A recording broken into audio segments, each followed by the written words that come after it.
നമസ്കാരം.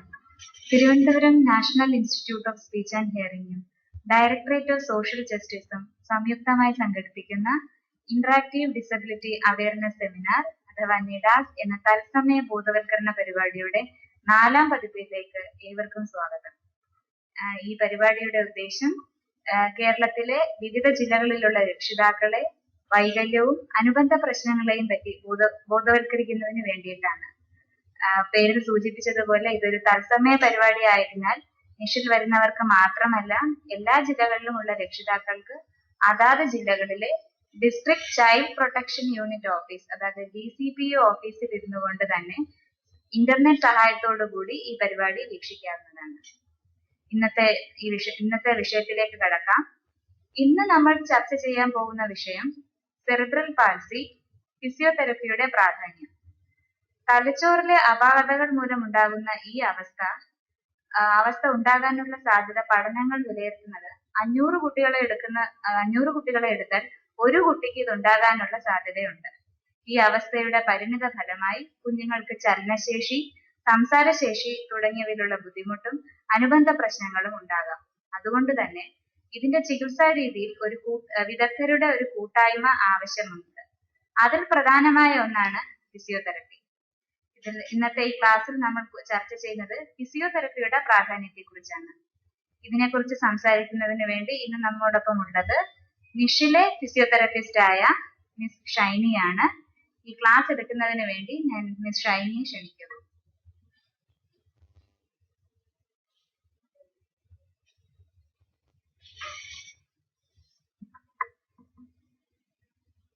നമസ്കാരം.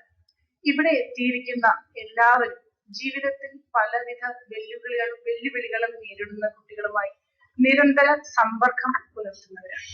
പ്രത്യേകിച്ച് ഇവിടെ എത്തിയിരിക്കുന്ന മാതാപിതാക്കളുടെ കുട്ടികൾക്ക് അവരുടെ ദൈനംദിന ജീവിതത്തിൽ വളരെയധികം സഹായവും ശ്രദ്ധയും ആവശ്യമുള്ളവരാണ്. യഥാസമയത്ത് ശരിയായ ചികിത്സ നൽകുക വഴി അവരെ നമുക്ക് സ്വയം പര്യാപ്തമാക്കുവാനും ഈ സമൂഹത്തിന്റെ മുഖ്യധാരയിലേക്ക് അവരെ കൊണ്ടുവരുവാനും കഴിയും. ഇപ്പോൾ ഫിസിയോതെറാപ്പി ആവശ്യമുള്ള കുട്ടികൾക്ക് നമുക്ക് എന്തെല്ലാം സഹായങ്ങൾ നൽകാനാകും, മാതാപിതാക്കൾക്ക് എങ്ങനെയെല്ലാം അവരെ സഹായിക്കാനാകും എന്ന് കണ്ടു മനസ്സിലാക്കുവാനും പരിശീലനം നേടുവാനുമാണ് നമ്മൾ ഈ യോഗം ഇവിടെ ആസൂത്രണം ചെയ്തിരിക്കുന്നത്. ആദ്യമായി സെറിബ്രൽ പാൽസി എന്താണ് എന്ന് നമുക്കൊന്ന് നോക്കാം. ഒരു മനുഷ്യ മസ്തിഷ്കത്തിന്റെ അല്ലെങ്കിൽ തലച്ചോറിന്റെ ഒരു മാതൃകയാണ് ചിത്രത്തിൽ കാണിച്ചിരിക്കുന്നത്. എല്ലാവരും ചിത്രം ശ്രദ്ധിക്കണം. ഒരു മനുഷ്യന്റെ തലച്ചോറാണ് അവരുടെ ശരീര പ്രവർത്തനങ്ങളെയും ശരീര പേശികളെയും എല്ലാം നിയന്ത്രിക്കുന്നത്. ഒരു മനുഷ്യന്റെ തലച്ചോറിന് ഏതെങ്കിലും രീതിയിൽ ഉണ്ടാകുന്ന പ്രശ്നങ്ങൾ അഥവാ അപാകതകൾ ആ വ്യക്തിയുടെ ശരീര പ്രവർത്തനങ്ങളെയും പേശിയുടെ നിയന്ത്രണത്തെയും പ്രതികൂലമായി ബാധിക്കുകയും അതുവഴി ആ കുഞ്ഞിന് ശരിയായ രീതിയിൽ അവന്റെ പ്രവർത്തനങ്ങൾ ദൈനംദിന പ്രവർത്തികൾ ചെയ്യാൻ ബുദ്ധിമുട്ടുണ്ടാവുകയും ചെയ്യും. രണ്ടാമത്, ഈ അവസ്ഥയ്ക്ക് കാരണമായ ചില ഘടകങ്ങൾ, അത് പ്രധാനമായും എന്തൊക്കെ ഘടകങ്ങളാണെന്ന് നമുക്കൊന്ന് നോക്കാം. ആദ്യമായി ഈ കാരണങ്ങളെ തന്നെ 3ആയി വേർതിരിച്ചിട്ടുണ്ട്. ജനിക്കുന്നതിന് മുൻപുള്ളത്, അതായത് പ്രീനേറ്റൽ കോസസ്, ജനന സമയത്ത് അതായത് പെരിനേറ്റൽ കോസസ്, ജനനശേഷം അതായത് പോസ്റ്റ് നേറ്റൽ കോസസ്. ഇതിൽ 3നും ജനിക്കുന്നതിന് മുൻപുള്ള കാരണങ്ങൾ എന്തൊക്കെയാണെന്ന് നമുക്കൊന്ന് നോക്കാം. പകർച്ചവ്യാധികൾ, German measles, herpes, toxoplasmosis, rubella എന്നീ പകർച്ചവ്യാധികൾ കുട്ടിയുടെ തലച്ചോറിനെ അമ്മയ്ക്കുണ്ടാകുന്ന ഇത്തരം പകർച്ചവ്യാധികൾ കുട്ടിയുടെ തലച്ചോറിനെ പ്രതികൂലമായി ബാധിക്കുകയും തന്മൂലം സെറിബ്രൽ പാൽസി ഉണ്ടാകാൻ സാധ്യത ഉണ്ടാവുകയും ചെയ്യും. രണ്ടാമതായി, അമ്മയ്ക്കുണ്ടാകുന്ന അപകടങ്ങൾ, വീഴ്ച എന്നിവ. മൂന്നാമത്, എക്സ്റേ റേഡിയേഷൻ. ഗർഭകാലത്ത് 3 മാസത്തിനകം അമ്മയുടെ വയറിന്റെ ഭാഗത്ത് കൂടി കടന്നു പോകാവുന്ന എക്സ്റേ റേഡിയേഷൻസ് ഉണ്ടാവുകയാണെങ്കിൽ ഇവിടെയും കുട്ടിയുടെ തലച്ചോറിനെ ബാധിക്കാനുള്ള സാധ്യതയുണ്ട്. അടുത്തതായി, മരുന്നുകളുടെ അമിതമായ ഉപയോഗം. ചില പ്രത്യേക മരുന്നുകൾ ഗർഭകാലത്ത് അമ്മമാർ കഴിക്കാൻ പാടുള്ളതല്ല. എന്നാൽ ഈ മരുന്നുകൾ അമിതമായി അല്ലെങ്കിൽ ഏതെങ്കിലും രീതിയിൽ ചില ഡോക്ടർമാർ അത് പറഞ്ഞു തരാറുണ്ട്, ഗർഭിണികൾ കഴിക്കാൻ പാടില്ല എന്ന്.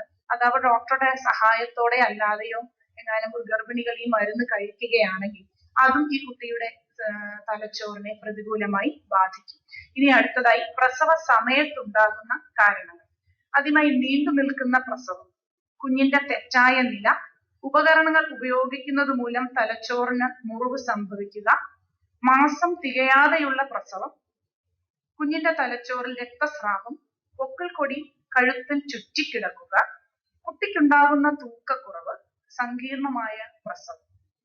ഇത്രയും കാര്യങ്ങൾ ഏതെങ്കിലും ഉണ്ടെങ്കിൽ കുഞ്ഞിന് സെറിബ്രൽ പാൽസി വരാനുള്ള സാധ്യത കൂടുതലാണ്. അടുത്തതായി ജനനശേഷം തലച്ചോറിനുണ്ടാകുന്ന അണുബാധ. ചില കുട്ടികൾക്ക് മെനിഞ്ചൈറ്റിസ്, എൻസെഫലൈറ്റിസ് എന്നീ അണുബാധ ഉണ്ടാകാൻ സാധ്യതയുണ്ട്. അവർക്ക് മിക്കവാർക്കും ഒരു 90% പേർക്കും സെറിബ്രൽ പാൽസി ഉണ്ടാകാനുള്ള സാധ്യത, അതിന്റെ തീവ്രത അനുസരിച്ച് സാധ്യത കൂടുതലാണ്. ഇനി കുട്ടി കരയാൻ വൈകുക. ഒരു കുട്ടി ജനിച്ചു കഴിഞ്ഞ് ആദ്യമായി കുഞ്ഞ് കരയുമ്പോഴാണ് അവന്റെ ശ്വാസകോശം പ്രവർത്തനക്ഷമമാകുന്നത്. കുട്ടി കരയാൻ വൈകുകയും അതുവഴി ശ്വാസകോശത്തിന്റെ പ്രവർത്തനത്തിന് താമസം നേരിടുകയും ചെയ്യുമ്പോൾ കുട്ടിയുടെ തലച്ചോറിലേക്ക് ഓക്സിജൻ എത്താൻ താമസം വരുന്നു. അതിനാൽ അങ്ങനെ ഓക്സിജൻ എത്താത്തത് കാരണം കുട്ടിയുടെ തലച്ചോറിനകത്തെ കോശങ്ങൾ ചിലപ്പോൾ നശിച്ചു പോകാനിടയുണ്ട്. ഇതും ഒരു സെറിബ്രൽ പാൽസിക്ക് കാരണമായേക്കാം. പിന്നെ പെട്ടെന്നുണ്ടാകുന്ന വീഴ്ച, ഏതെങ്കിലും കാരണവശാൽ കുട്ടി താഴെ വീണ് തലയ്ക്ക് എന്തെങ്കിലും രീതിയിലുള്ള ക്ഷതമേൽക്കുകയാണെങ്കിലും സെറിബ്രൽ പാൽസി ഉണ്ടാകാനുള്ള സാധ്യത വളരെ കൂടുതലാണ്. അടുത്തതായി എല്ലാ സെറിബ്രൽ പാൽസി ഉള്ള കുട്ടികളും ഒരേ രീതിയിലല്ല അവരുടെ ലക്ഷണം പ്രകടമാക്കുന്നത്. അപ്പം ലക്ഷണങ്ങളെ അനുസരിച്ചാണ് നമ്മൾ ഈ സെറിബ്രൽ പാൽസിയെ വേർതിരിക്കുന്നത്. അപ്പം ഒരു ചികിത്സ നേടുന്നതിന് മുൻപ് ഏത് തരം സെറിബ്രൽ പാൽസി ആണെന്ന് അറിഞ്ഞെങ്കിൽ മാത്രമേ ഇത് നമുക്ക് ശരിയായ രീതിയിൽ ചികിത്സ നൽകാൻ സാധിക്കുകയുള്ളൂ. അപ്പൊ ലക്ഷണങ്ങളെ ആസ്പദമാക്കി സെറിബ്രൽ പാൽസിയെ വേർതിരിച്ചിട്ടുള്ളത് എങ്ങനെയാണെന്ന് നമുക്കൊന്ന് നോക്കാം. ആദ്യമായി spastic cerebral പാൽസി, hypotonic cerebral palsy, ataxic cerebral palsy, athetoid cerebral palsy, mixed cerebral palsy. ഇനി ഈ സ്പാസ്റ്റിക് സെറിബ്രൽ പാൽസിയെ 4ആയി ഇനിയും വേർതിരിച്ചിട്ടുണ്ട്. അത് ശരീരഭാഗങ്ങളെ ബാധിക്കുന്നതിനനുസരിച്ചുള്ള വേർതിരിവാണ്. ഇവിടെ മോണോപ്ലീജിയ, ഡൈപ്ലീജിയ, ഹെമിപ്ലീജിയ, ക്വാഡ്രിപ്ലീജിയ. ചിത്രം ശ്രദ്ധിക്കുക. ഇവിടെ മഞ്ഞ നിറത്തിൽ രേഖപ്പെടുത്തിയിരിക്കുന്നത്, കളർ കൊടുത്തിട്ടുള്ളത് ശരീരത്തിൽ ബാധിക്കപ്പെട്ട അവയവത്തിനാണ്. ഇവിടെ ആദ്യത്തെ ചിത്രത്തിൽ കുട്ടിയുടെ ഒരു കൈ മാത്രം മഞ്ഞ നിറത്തിൽ കാണിച്ചിരിക്കുന്നു. എന്നാൽ അതായത് ആ കൈ മാത്രം കുട്ടിയുടെ ബാധിക്കപ്പെട്ടിരിക്കുന്നു. എന്നാൽ മറ്റു ശരീരഭാഗങ്ങൾ എല്ലാം ഒഴിവാക്കിയിരിക്കുന്നു. ഈ ശരീരഭാഗങ്ങൾക്ക് ചെറിയ രീതിയിൽ പ്രശ്നങ്ങൾ കാണാം. എന്നാലും കൂടുതലായി കുട്ടിക്ക് ചലനശേഷിക്ക് പ്രശ്നമുള്ളത് ഒരു കൈക്ക് മാത്രമാണ്. ഇതിനെ മോണോപ്ലീജിയ എന്ന് പറയുന്നു. രണ്ടാമത്തെ ചിത്രത്തിൽ കാണിച്ചിരിക്കുന്നത് ഒരു കുട്ടിയുടെ ശരീരത്തിന്റെ നെടുകെയുള്ള പകുതി ഭാഗം ബാധിക്കപ്പെട്ടിരിക്കുകയാണ്. ഇവിടെ ഈ പ്രശ്നം നമുക്ക് പെട്ടെന്ന് കണ്ടുപിടിക്കാവുന്നതാണ്. കാരണം ചെറിയ പ്രായത്തിൽ തന്നെ കുട്ടിയുടെ ഒരു വശത്തെ ചലനങ്ങൾ, അതായത് ബാധിക്കപ്പെട്ട വശത്തെ ചലനങ്ങൾ മറ്റേ ഭാഗത്തെ ചലനങ്ങളെക്കാൾ വളരെയധികം കുറവായിരിക്കും. മൂന്നാമത്തത് ഡൈപ്ലീജിയ, അതായത് ശരീരത്തിന്റെ പകുതി ഭാഗം, അരയ്ക്ക് താഴോട്ടുള്ള 2 കാലുകളും തളർന്നിരിക്കുകയാണ്. ഇതാണ് ലിറ്റിൽസ് ഡിസീസ് അല്ലെങ്കിൽ ഡൈപ്ലീജിയ എന്ന് പറയുന്നത്. നാലാമത്തത് ഏറ്റവും തീവ്രത കൂടിയ വേർതിരിവാണ്. ഇവിടെ കുട്ടിയുടെ തല മുതൽ പാദം വരെ ബാധിച്ചിരിക്കുകയാണ്. ഇവിടെ അനുബന്ധ പ്രശ്നങ്ങൾ വരാനും കുഞ്ഞിന് ബുദ്ധിക്ക് പ്രശ്നം വരാനും സാധ്യതയുണ്ട്. ആദ്യമായി സ്പാസ്റ്റിക് സെറിബ്രൽ പാൽസിയിൽ ഉണ്ടാകുന്ന ലക്ഷണങ്ങൾ എന്തൊക്കെയാണെന്ന് നമുക്ക് നോക്കാം. ആദ്യമായി ഉണ്ടാകുന്നത് പേശികൾക്കുണ്ടാകുന്ന മുറുക്കം. നമ്മുടെ ശരീരത്തിലെ പേശികൾക്ക് യഥാർത്ഥത്തിൽ ഒരു ഇലാസ്തികത, അത് അയയാനുള്ള കഴിവ് ഉണ്ട്. എന്നാൽ ഇവിടെ തലച്ചോറിന്റെ ഭാഗങ്ങളെ ബാധിക്കുന്നത് കാരണം ഇവിടെ കുട്ടിയുടെ പേശികൾക്ക് അമിതമായ മുറുക്കം അനുഭവപ്പെടാം. ആദ്യത്തെ ചിത്രം ശ്രദ്ധിക്കുക. ഇവിടെ ഒരു കുഞ്ഞിന്റെ കൈകൾ, തല ഒരു വശത്തേക്ക് ചരിച്ചു വെക്കുകയാണ്. ആ ഭാഗത്തെ കൈകൾ നിവർന്ന രീതിയിലും മറ്റേ ഭാഗത്തെ കൈ മടങ്ങിയ രീതിയിലുമാണ് ഇരിക്കുന്നത്. അമിതമായ പേശികൾക്കുണ്ടാകുന്ന മുറുക്കം കാരണം ഈ കുട്ടിയുടെ ഒരു കാല് മടങ്ങിയിരിക്കുകയാണ്. ഈ കൈകാലുകൾ നമ്മൾ നിവർത്താൻ ശ്രമിക്കുമ്പോൾ നമുക്ക് അതിയായ മുറുക്കം അനുഭവപ്പെടുന്നു. അതുപോലെ കുഞ്ഞിന്റെ പാദം നമുക്ക് ചലിപ്പിക്കാൻ സമയത്തും ഇതുപോലെയുള്ള മുറുക്കം കാണാവുന്നതാണ്. ഇത് പെട്ടെന്ന് കണ്ടുപിടിക്കാൻ കഴിയും. കാരണം ഒരു കുഞ്ഞ് ജനിച്ച് എത്രയും പെട്ടെന്ന് കുഞ്ഞിനെ നാപ്കിൻ ഇടാൻ ശ്രമിക്കുമ്പോൾ അല്ലെങ്കിൽ കുഞ്ഞിനെ വേറെ ഉടുപ്പിടുവിക്കാൻ ശ്രമിക്കുമ്പോഴാണെങ്കിലും ചെറിയ തരത്തിലുള്ള മുറുക്കം നമുക്ക് അനുഭവപ്പെടാം. ഇതിന് യഥാർത്ഥ ചികിത്സ നൽകി കുഞ്ഞിന് ചികിത്സ നമ്മൾ ആരംഭിച്ചില്ല എന്നുണ്ടെങ്കിൽ കുഞ്ഞിന് നടക്കാൻ തുടങ്ങുമ്പോഴേക്കും അത് രണ്ടാമത്തെ ചിത്രത്തിൽ കാണുന്നത് പോലെ കത്രികയുടെ കാലുകൾ പോലെ പരസ്പരം കൊരുത്ത് കുട്ടിയുടെ ബാലൻസ് നഷ്ടപ്പെടാം. ഇത്തരം അവസ്ഥയ്ക്ക് ഫിസിയോതെറാപ്പിസ്റ്റ് ചെയ്യുന്നത് സ്ട്രെച്ചിങ് എക്സസൈസസ് അല്ലെങ്കിൽ സ്ട്രെച്ചിങ് വ്യായാമങ്ങളാണ്. ഇത് ഒരു ഫിസിയോതെറാപ്പിസ്റ്റിന്റെ സഹായത്തോടു കൂടി നിങ്ങൾക്ക് കണ്ടുപഠിച്ച് വീട്ടിൽ ഒരു പരിധി വരെ ചെയ്യാവുന്നതാണ്. അടുത്തതായി ഹൈപ്പോടോണിക് സെറിബ്രൽ പാൽസി. ഇവിടെ ഉണ്ടാകുന്നത് പൂർണ്ണമായ ബലക്ഷയമാണ്. ആദ്യത്തെ ചിത്രത്തിൽ കാണിച്ചിരിക്കുന്നത് ഒരു സാധാരണ കുട്ടിയാണ്. ഒരു സാധാരണ കുട്ടിയെ നമ്മൾ കമിഴ്ത്തി എടുക്കുമ്പോൾ ആ കുട്ടിക്ക് തല നേരെ പൊക്കി പിടിക്കുവാനും സാധാരണഗതിയിൽ ഒരു ശാരീരിക നില കൈവരിക്കുവാനും കഴിയും. എന്നാൽ രണ്ടാമത്തെ ചിത്രത്തിൽ കാണുന്നത് ബലക്ഷയം ബാധിച്ച കുട്ടിയാണ്. ഇവിടെ കുട്ടിയുടെ തലയും രണ്ട് കൈയും കാലുകളും താഴേക്ക് ആൽഫബറ്റിക്, അതായത് ഇംഗ്ലീഷ് അക്ഷരമാലയിലെ യു എന്ന അക്ഷരം തിരിച്ചിട്ടതുപോലെയാണ് കുട്ടിയുടെ അവസ്ഥ. ഇത് അറ്റാക്സിക് സെറിബ്രൽ പാൽസി എന്ന് പറയും. ഇവിടെ ശരീരത്തിന്റെ ബാലൻസ് നഷ്ടപ്പെടുന്ന അവസ്ഥയാണ്. ഇവിടെ അറ്റാക്സിക് സെറിബ്രൽ പാൽസി ഉള്ള ഒരു കുഞ്ഞ് നടക്കുന്നത് നമുക്കൊന്ന് കാണാം. ഇവിടെ കുട്ടി ഇവിടെ ബാലൻസ് വീണ്ടെടുക്കാൻ വേണ്ടിയിട്ട് കാലുകൾ രണ്ടും അകത്തി കൈകൾ മുന്നിലേക്ക് വിടർത്തി ശരീരം കുറച്ച് മുന്നിലേക്കാഞ്ഞാണ് നടക്കുന്നത്. ഏത് നിമിഷവും വീണു പോയേക്കാം എന്നൊരു പ്രതീതി തോന്നുന്നത് പോലെയാണ് കുഞ്ഞ് നടക്കുന്നത്.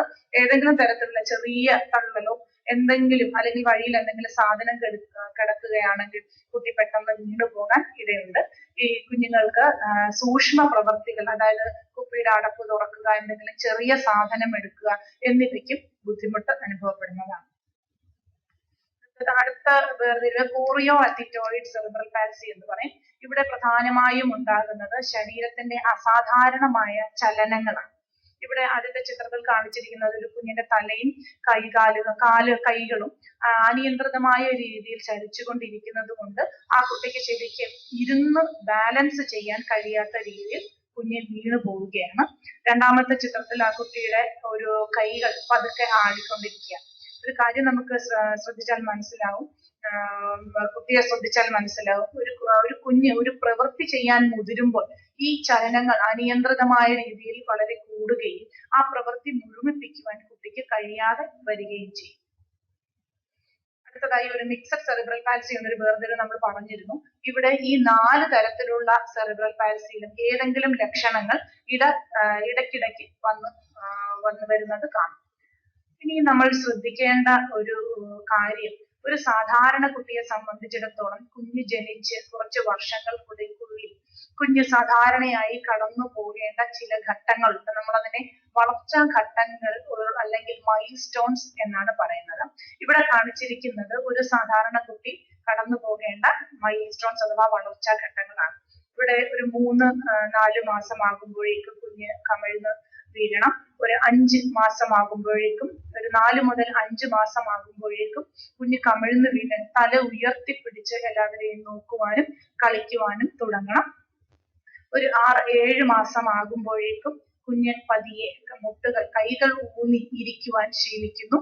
അടുത്തതായി 7-8 മാസമാകുമ്പോഴത്തേക്കും കുഞ്ഞ് തനിയെ കൈവിട്ട് ഇരിക്കാൻ ശീലിക്കുന്നു.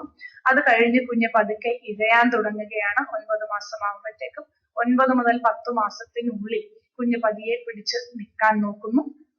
ഒരു വയസ്സാകുമ്പോഴത്തേക്കും തനിയെ പിച്ച വെച്ച് തുടങ്ങുന്നു. 15 മാസത്തിനുള്ളിൽ കുഞ്ഞ് തനിയെ ഓടിക്കളിക്കുവാനും പതുക്കെ സ്റ്റെപ്പ് കയറുവാനും ഒക്കെയുള്ള കഴിവ് ആർജിക്കുകയാണ്. ഇത് പല കുട്ടികളെ അനുസരിച്ച് അങ്ങോട്ടോ ഇങ്ങോട്ടോ ചില മാസങ്ങളിൽ വ്യത്യാസം ഉണ്ടാകാം. എന്നാൽ വളരെയധികം കാലതാമസം ഉണ്ടാവുകയാണെങ്കിൽ കുഞ്ഞിന് ശാരീരികമായി എന്തെങ്കിലും പ്രശ്നങ്ങൾ ഉണ്ടെന്ന് നമുക്ക് മനസ്സിലാക്കാൻ സാധിക്കും. ഇതിൽ ഏതെങ്കിലും ഒരു സ്റ്റേജിൽ, ഏതെങ്കിലും ഒരു ഘട്ടത്തിൽ കുഞ്ഞിന് താമസം നേരിടുന്നു എന്ന് തോന്നിയാൽ ഉടനെ തന്നെ നിങ്ങൾ ഒരു ഡോക്ടറെയോ ഫിസിയോതെറാപ്പിസ്റ്റിന്റെയോ സഹായം തേടേണ്ടതാണ്.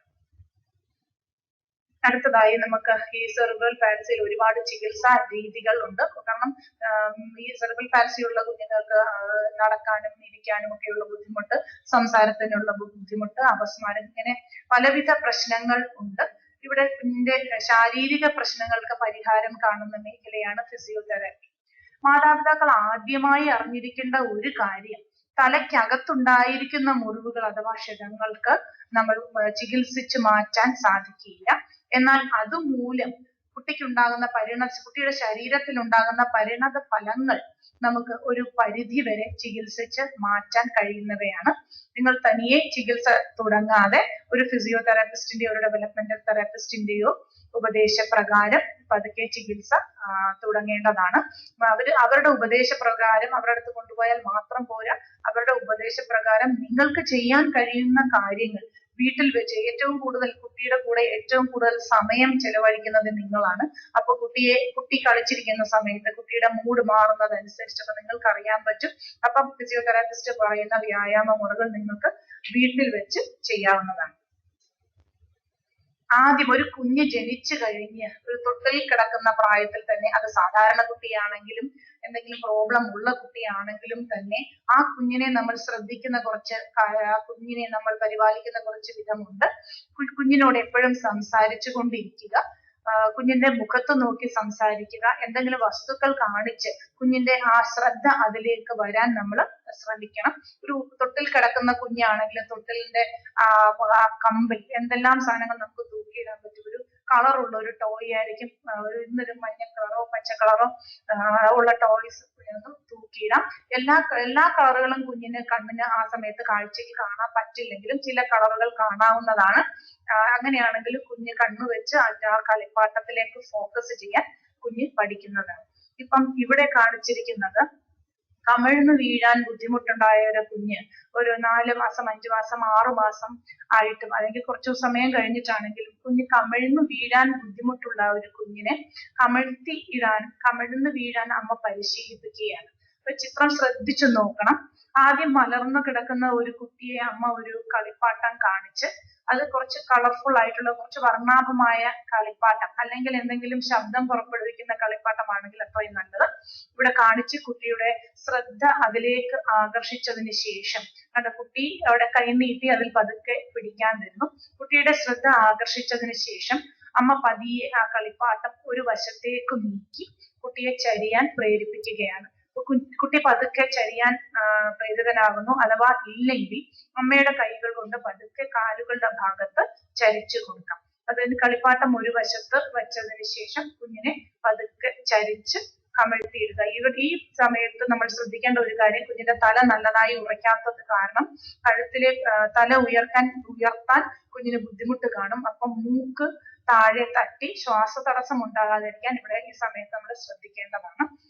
ഇനി ആദ്യമായി ഈ പ്രക്രിയ കുറെ തവണ ആവർത്തിക്കുന്നതോടുകൂടി കുഞ്ഞിന് ഇങ്ങനെയാണ് കമിഴ്ന്ന് വീഴേണ്ടത് എന്ന ഒരു ഏകദേശം ഒരു ഐഡിയ കിട്ടും. അതിനനുസരിച്ച് കുഞ്ഞ് പതിയെ അതിന് ശ്രമിക്കുന്നതാണ്. അപ്പം കുഞ്ഞ് ആ കമിഴ്ന്ന് വീഴാനുള്ള കഴിവ് ആർജിക്കുന്നതിനോടൊപ്പം അമ്മയുടെ സഹായം കുറച്ച് കൊണ്ടുവരണം. കുഞ്ഞ് തനിയെ കമിഴ്ന്ന് വീഴാനാകുമ്പോൾ അമ്മ പിന്നെ സഹായിക്കാൻ പാടില്ല. ആ അവസ്ഥയിൽ കമിഴ്ന്ന് കിടന്ന് കളിക്കാനുള്ള ഒരു സാഹചര്യം ഉണ്ടാക്കി കൊടുക്കാൻ മാത്രമേ പാടുള്ളൂ. ഈ ചിത്രം ശ്രദ്ധിക്കണം. ഇവിടെ കമിഴ്ന്ന് വീണു കിടക്കുന്ന ഒരു കുട്ടിക്ക് തല ശരിയായി ഉയർത്താൻ പറ്റുന്നില്ല. അപ്പം ഒരു അമ്മ ഒരു കളിപ്പാട്ടം ഈ കമിഴ്ന്ന് കിടക്കുന്ന കുഞ്ഞിനെ അല്ലെങ്കിൽ ഒരു തലയണയുടെ മുകളിലേക്ക് തല വരത്തക്ക രീതിയിൽ കമിഴ്ന്നു കിടത്തി നോക്കാം. കിടത്തിയിട്ട് തല പൊക്കുവാൻ വേണ്ടി അമ്മ പ്രേരിപ്പിക്കുകയാണ്. ഇവിടെ ഒരു കളിപ്പാട്ടം കാണിച്ച് അമ്മ ആ കുഞ്ഞിനെ തല പൊക്കുവാൻ ആ കളിപ്പാട്ടത്തിലേക്ക് നോക്കുവാനായിട്ട് പ്രേരിപ്പിക്കാവുന്നതാണ്. പിന്നെ ഒരു കാഴ്ചക്കുറവുള്ള കുഞ്ഞാണെങ്കിൽ ശബ്ദമുണ്ടാക്കുന്ന എന്തെങ്കിലും ടോയ്സ്, മണി എന്തെങ്കിലും അല്ലെങ്കിൽ ശബ്ദമുണ്ടാക്കുന്ന സ്ക്രൂ ചെയ്ത് ശബ്ദമുണ്ടാക്കുന്ന എന്തെങ്കിലും ടോയ്സ് എന്തെങ്കിലും കാണിച്ച് കുഞ്ഞിന്റെ തല ഉയർത്താൻ പ്രേരിപ്പിക്കാം. ഇനി കേൾവിക്കുറവുള്ള കുഞ്ഞാണെങ്കിൽ കുറച്ച് വർണ്ണാഭമായ പന്തോ എന്തെങ്കിലും കളിപ്പാട്ടങ്ങളോ കാണിച്ച് കുഞ്ഞിനെ നമുക്ക് തല ഉയർത്താനായി പ്രേരിപ്പിക്കാം. അടുത്ത ചിത്രത്തിൽ കാണുന്നത് കുട്ടിയുടെ തല ഒട്ടും ഉറച്ചിട്ടില്ല. ഇത് ഹൈപ്പോട്ടോണിക് സെറിബ്രൽ പാൽസിയിലാണ് ഈ അവസ്ഥ മിക്കവാറും കാണുന്നത്. ഇവിടെ കുഞ്ഞിന്റെ കഴുത്തിലെ പേശികളുടെ പുറകിലത്തെ പേശിയിൽ അമ്മ ചെറിയ ഒരു ഉത്തേജനം കൊടുക്കുകയാണ്. പതിയെ അത് തടവിയിട്ട് അല്ലെങ്കിൽ കൈവച്ച് സ്ട്രോക്ക് ചെയ്ത് പതിയെ തടവുക, അല്ലെങ്കിൽ എന്തെങ്കിലും ബ്രഷ് എന്തെങ്കിലും ഉപയോഗിച്ചിട്ട് കുഞ്ഞിന്റെ ഈ പേശികൾ തടവുമ്പോൾ കുഞ്ഞിന് പതുക്കെ തല ഉയർത്താനുള്ള ഒരു പ്രചോദനം കിട്ടുന്നതാണ്. ഇനി ഇവിടെ കാണുന്നത് കുഞ്ഞിന് കുറച്ച് ബാലൻസ് വന്ന കുട്ടിക്ക് കൂടുതൽ ബാലൻസ് എങ്ങനെ തല ഉയർത്താനുള്ള ബാലൻസ് കിട്ടുന്നതിന് വേണ്ടിയിട്ടുള്ള വ്യായാമങ്ങളാണ്.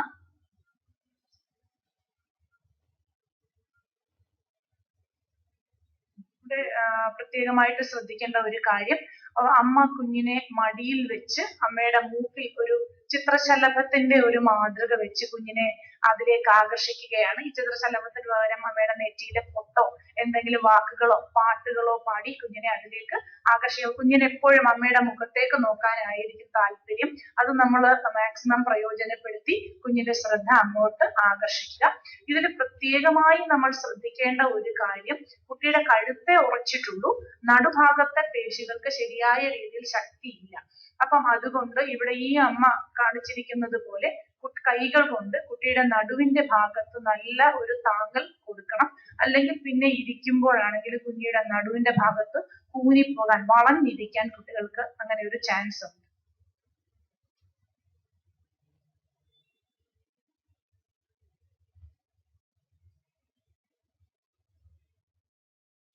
ഉണ്ട്. പരസഹായമില്ലാതെ ഇരിക്കാൻ എങ്ങനെ പരിശീലിപ്പിക്കാം? ഒരു രീതിയിലും ഇരിക്കാൻ ബാലൻസ് ഇല്ല, ആ കുഞ്ഞ് കമിഴ്ന്ന് വീണു, തല പൊക്കി കളിക്കാൻ തുടങ്ങിയിട്ടുണ്ട്. അങ്ങനെ വരികയാണെങ്കിൽ നമുക്ക് ഒരു ആ സ്റ്റേജ് കഴിഞ്ഞതിന് ശേഷമുള്ള അടുത്ത ഘട്ടമാണിത്. ഇവിടെ കുട്ടിയെ നമ്മൾ വശങ്ങളിൽ നിന്നും പുറകിൽ നിന്നും എല്ലാം നല്ല ഒരു താങ്ങ് കൊടുത്ത് ഒരു ഭിത്തിയിലോ ഏതെങ്കിലും കസേരയിലോ സെറ്റിയിലോ നമ്മൾ ചാരി ഇരുത്തുകയാണ്. ഇവിടെ പ്രത്യേകമായിട്ട് ശ്രദ്ധിക്കേണ്ടത് 3 വശത്തു നിന്നും കുട്ടിക്ക് നല്ല താങ്ങൽ കൊടുക്കണം. അമ്മ അടുത്ത് തന്നെ ഇരിക്കണം. അതനുസരിച്ച് കുട്ടി ബാലൻസ് ആർജിക്കുന്നതിനനുസരിച്ച് കുട്ടിക്ക് കൊടുക്കുന്ന താങ്ങൽ പതുക്കെ പതുക്കെ നമുക്ക് കുറയ്ക്കാവുന്നതാണ്. ആദ്യം വശങ്ങളിലുള്ള തലയണ മാറ്റാം, പിന്നെ പുറകിലുള്ള തലയണ മാത്രം യൂസ് ചെയ്ത് ഇരുത്താം.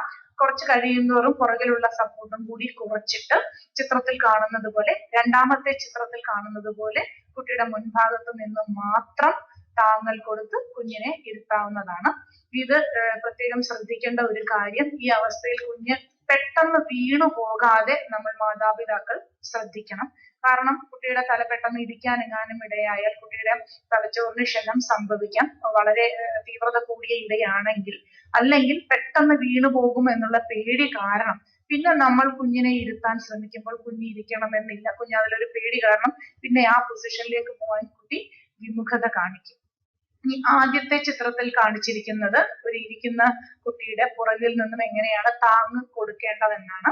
കുട്ടി എങ്ങനെയെങ്കിലും ഇരുന്നാൽ മതി, എങ്ങനെയെങ്കിലും ഇരുന്ന് ബാലൻസ് കിട്ടിയാൽ മതി എന്ന് ചിന്തിക്കരുത്.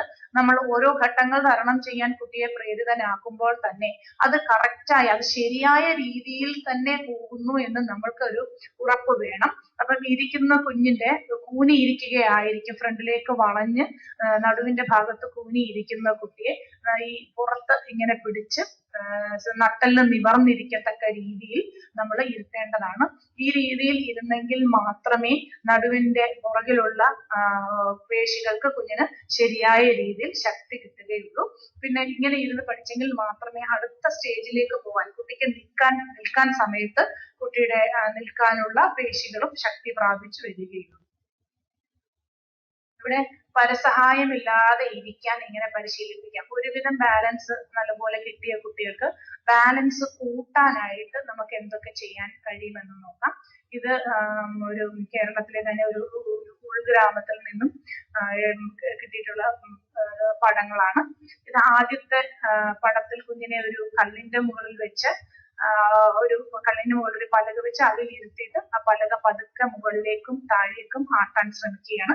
അതിനേക്കാൾ നല്ല സുരക്ഷിതമായ കുറച്ചൊരു മാർഗം. പക്ഷെ ഇവിടെ കുട്ടിക്ക് ഒരുവിധം നല്ല സപ്പോർട്ട്, നല്ല ബാലൻസ് ഉള്ള കുട്ടിയാണെന്ന് നമുക്ക് കാണാം. കാരണം കുട്ടിയെ ഒരു രീതിയിലും സപ്പോർട്ട് ചെയ്തിട്ടില്ലെങ്കിൽ പോലും കുട്ടിക്ക് ഇരിക്കാൻ പറ്റുന്നുണ്ട്. എന്നാൽ രണ്ടാമത്തെ ചിത്രത്തിൽ അമ്മ പുറകിൽ നിന്ന് കുട്ടിക്ക് നല്ലൊരു സപ്പോർട്ട് കൊടുത്തിട്ട് ഒരു ഉരുണ്ട ഒരു തടിയുടെ പുറത്തിരുത്തി അങ്ങോട്ടും ഇങ്ങോട്ടും ആട്ടുകയാണ്. ഇവിടെ നമ്മൾ ശ്രദ്ധിക്കേണ്ടത് ഇത് ഏറ്റവും നല്ല എക്സസൈസ് ആണ്. കാരണം കുട്ടിയുടെ ഇടുപ്പ് ഭാഗത്ത് രണ്ടു വശത്തും, വലതുവശത്തു കൂടിയും ഇടതുവശത്തു കൂടിയും കുട്ടിയുടെ ശരീരത്തിന്റെ ഭാരം കടന്നു പോകേണ്ടതുണ്ട്. അപ്പം ഇങ്ങനെ ഇടതുവശത്തേക്ക് ചരിക്കുമ്പോൾ നമുക്ക് ഇടതുവശത്തെ ഉള്ള ഇടുപ്പിന്റെ ഭാഗത്തു കൂടി എങ്ങനെയാണ് ഭാരം കടന്നു പോകേണ്ടതെന്ന് കുട്ടി പഠിക്കും. അതുപോലെ വലതുവശത്തേക്ക് ചരിക്കുമ്പോൾ വലതുവശത്തുകൂടി എങ്ങനെയാണ് ഭാരം കടന്നു പോകേണ്ടതെന്നും കുട്ടി പഠിക്കും. അപ്പം ഇവിടെ നമുക്ക് വീട്ടിൽ ചെയ്യാൻ പറ്റുന്ന പറഞ്ഞാൽ ഉരുണ്ട തലയണ ഉണ്ടെങ്കിൽ, ഈ ദിവാൻ കോട്ടിന്റെ കൂടെ സെറ്റിയുടെ കൂടെ കിട്ടുന്ന ഒരു ഉരുണ്ട തലയണ എടുത്ത് കുട്ടിയെ ഇതിനകത്തിരുത്തി നമുക്ക് പതുക്കെ ബാലൻസിനുള്ള ട്രെയിനിങ് കൊടുക്കാവുന്നതാണ്. മൂന്നാമത്തെ ചിത്രത്തിൽ കാണിച്ചിരിക്കുന്നത് സാധാരണ ഫിസിയോതെറാപ്പിസ്റ്റ് ചെയ്യുന്ന ഒരു രീതിയാണ്. ഇത് നിങ്ങൾക്ക് സ്വിസ് ബോൾ അല്ലെങ്കിൽ ഫിസിയോ ബോൾ എന്ന് പറയും. ഇത് ഈ ഫിസിയോ ബോൾ ഇപ്പം സർജിക്കൽസിലും സ്പോർട്സിന്റെ കടകളിലൊക്കെ ലഭ്യമാണ്. ഇതിലിരുത്തി കുട്ടിയെ നല്ല ഒരു സിറ്റിംഗ് ബാലൻസിനുള്ള ട്രെയിനിങ് കൊടുക്കാൻ പറ്റും. അതെങ്ങനെയാണെന്ന് നമുക്ക് അടുത്ത ചിത്രത്തിൽ കാണാവുന്നതാണ്. നിഷിലെ ഫിസിയോതെറാപ്പി ഡിപ്പാർട്ട്മെന്റ് ആണ്. ഇവിടെ ഒരുവിധം നല്ല സിറ്റിംഗ് ബാലൻസ് ഉള്ള കുട്ടിയാണ്. എങ്കിലും അവിടെ കുട്ടിയുടെ കോർ മസിൽസ്, അതായത് ഇടുപ്പിന്റെ ഭാഗത്തുള്ള മുൻപിലത്തെയും പുറകിലത്തെയും മസിൽസിന് വേണ്ടി അല്ലെങ്കിൽ ഈ എക്സസൈസ് ചെയ്യുമ്പോൾ നമുക്ക് ഇടുപ്പിന്റെ ഭാഗത്തുള്ള മസിൽസ് മാത്രമല്ല, ഇരുന്ന് ഈ കുട്ടി ബാലൻസ് ചെയ്യാൻ ശ്രമിക്കുമ്പോൾ കുട്ടിയുടെ കഴുത്തിലെ പേശികൾ വരെ പ്രവർത്തനക്ഷമമാവുകയും അങ്ങനെ കുട്ടിയുടെ പുറകിലത്തെയും നടുഭാഗത്തെയും മുൻപിൽ ഭാഗത്തെയും പേശികൾക്ക് നല്ല ഒരു ഉറപ്പ് കിട്ടുകയും കുട്ടി എങ്ങനെയാണ് കുട്ടിയുടെ ശരീരത്തെ കൺട്രോൾ ചെയ്യേണ്ടത്, എങ്ങനെ നമ്മുടെ ശരീരത്തെ കൺട്രോൾ ചെയ്യാമെന്ന് കുഞ്ഞ് പഠിക്കുകയും ചെയ്യും.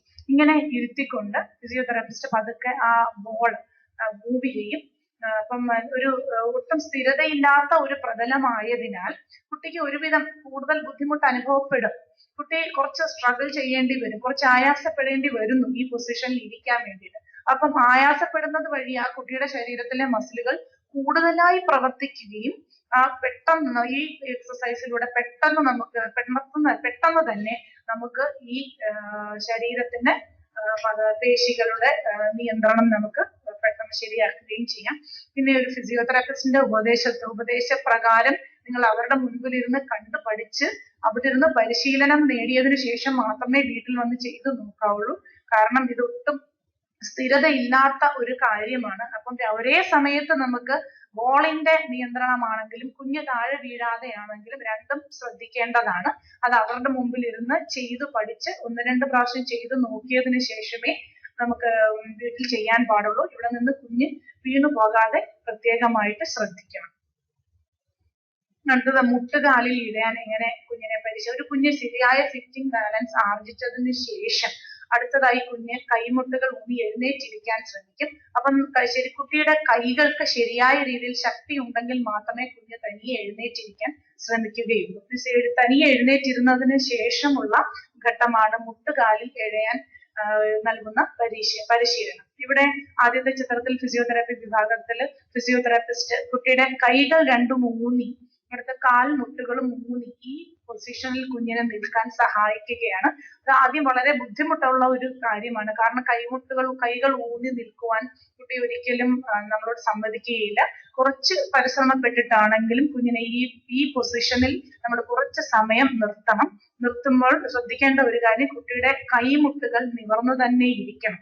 കൈമുട്ടുകൾ നിവർന്നിരുന്നാൽ മാത്രമേ കൈമുട്ടുകളിൽ കൂടി കുഞ്ഞിന്റെ ശരീരഭാരം താങ്ങാനുള്ള കഴിവ് കുഞ്ഞിന് ഉണ്ടാവുകയുള്ളൂ. ഈ നിലയിൽ നല്ല ഒരു ബാലൻസ് വന്നതിന് ശേഷം കുഞ്ഞിനെ മുൻപോട്ട് ഇഴയാൻ നമുക്ക് പ്രാപ്തനാക്കാം. ഒരു കൈയും ഒരു കാലും, അതായത് ഇടത് കാല് മുൻപിലേക്ക് ചലിപ്പിച്ചതിന് ശേഷം വലത് കാൽ മുൻപിലേക്ക് ചലിപ്പിക്കുക.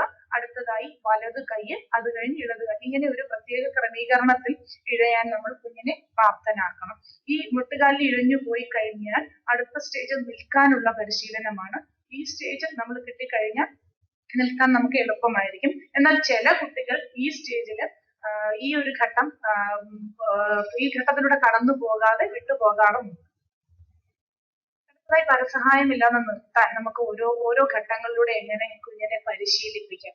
ആദ്യത്തെ ചിത്രത്തിൽ കാണുന്നത് കുഞ്ഞിന് നല്ല സപ്പോർട്ട് കൊടുത്ത് നല്ല താങ്ങ് കൊടുത്ത് ഒരു അമ്മ കുഞ്ഞിനെ നിർത്തിക്കുന്നതാണ്.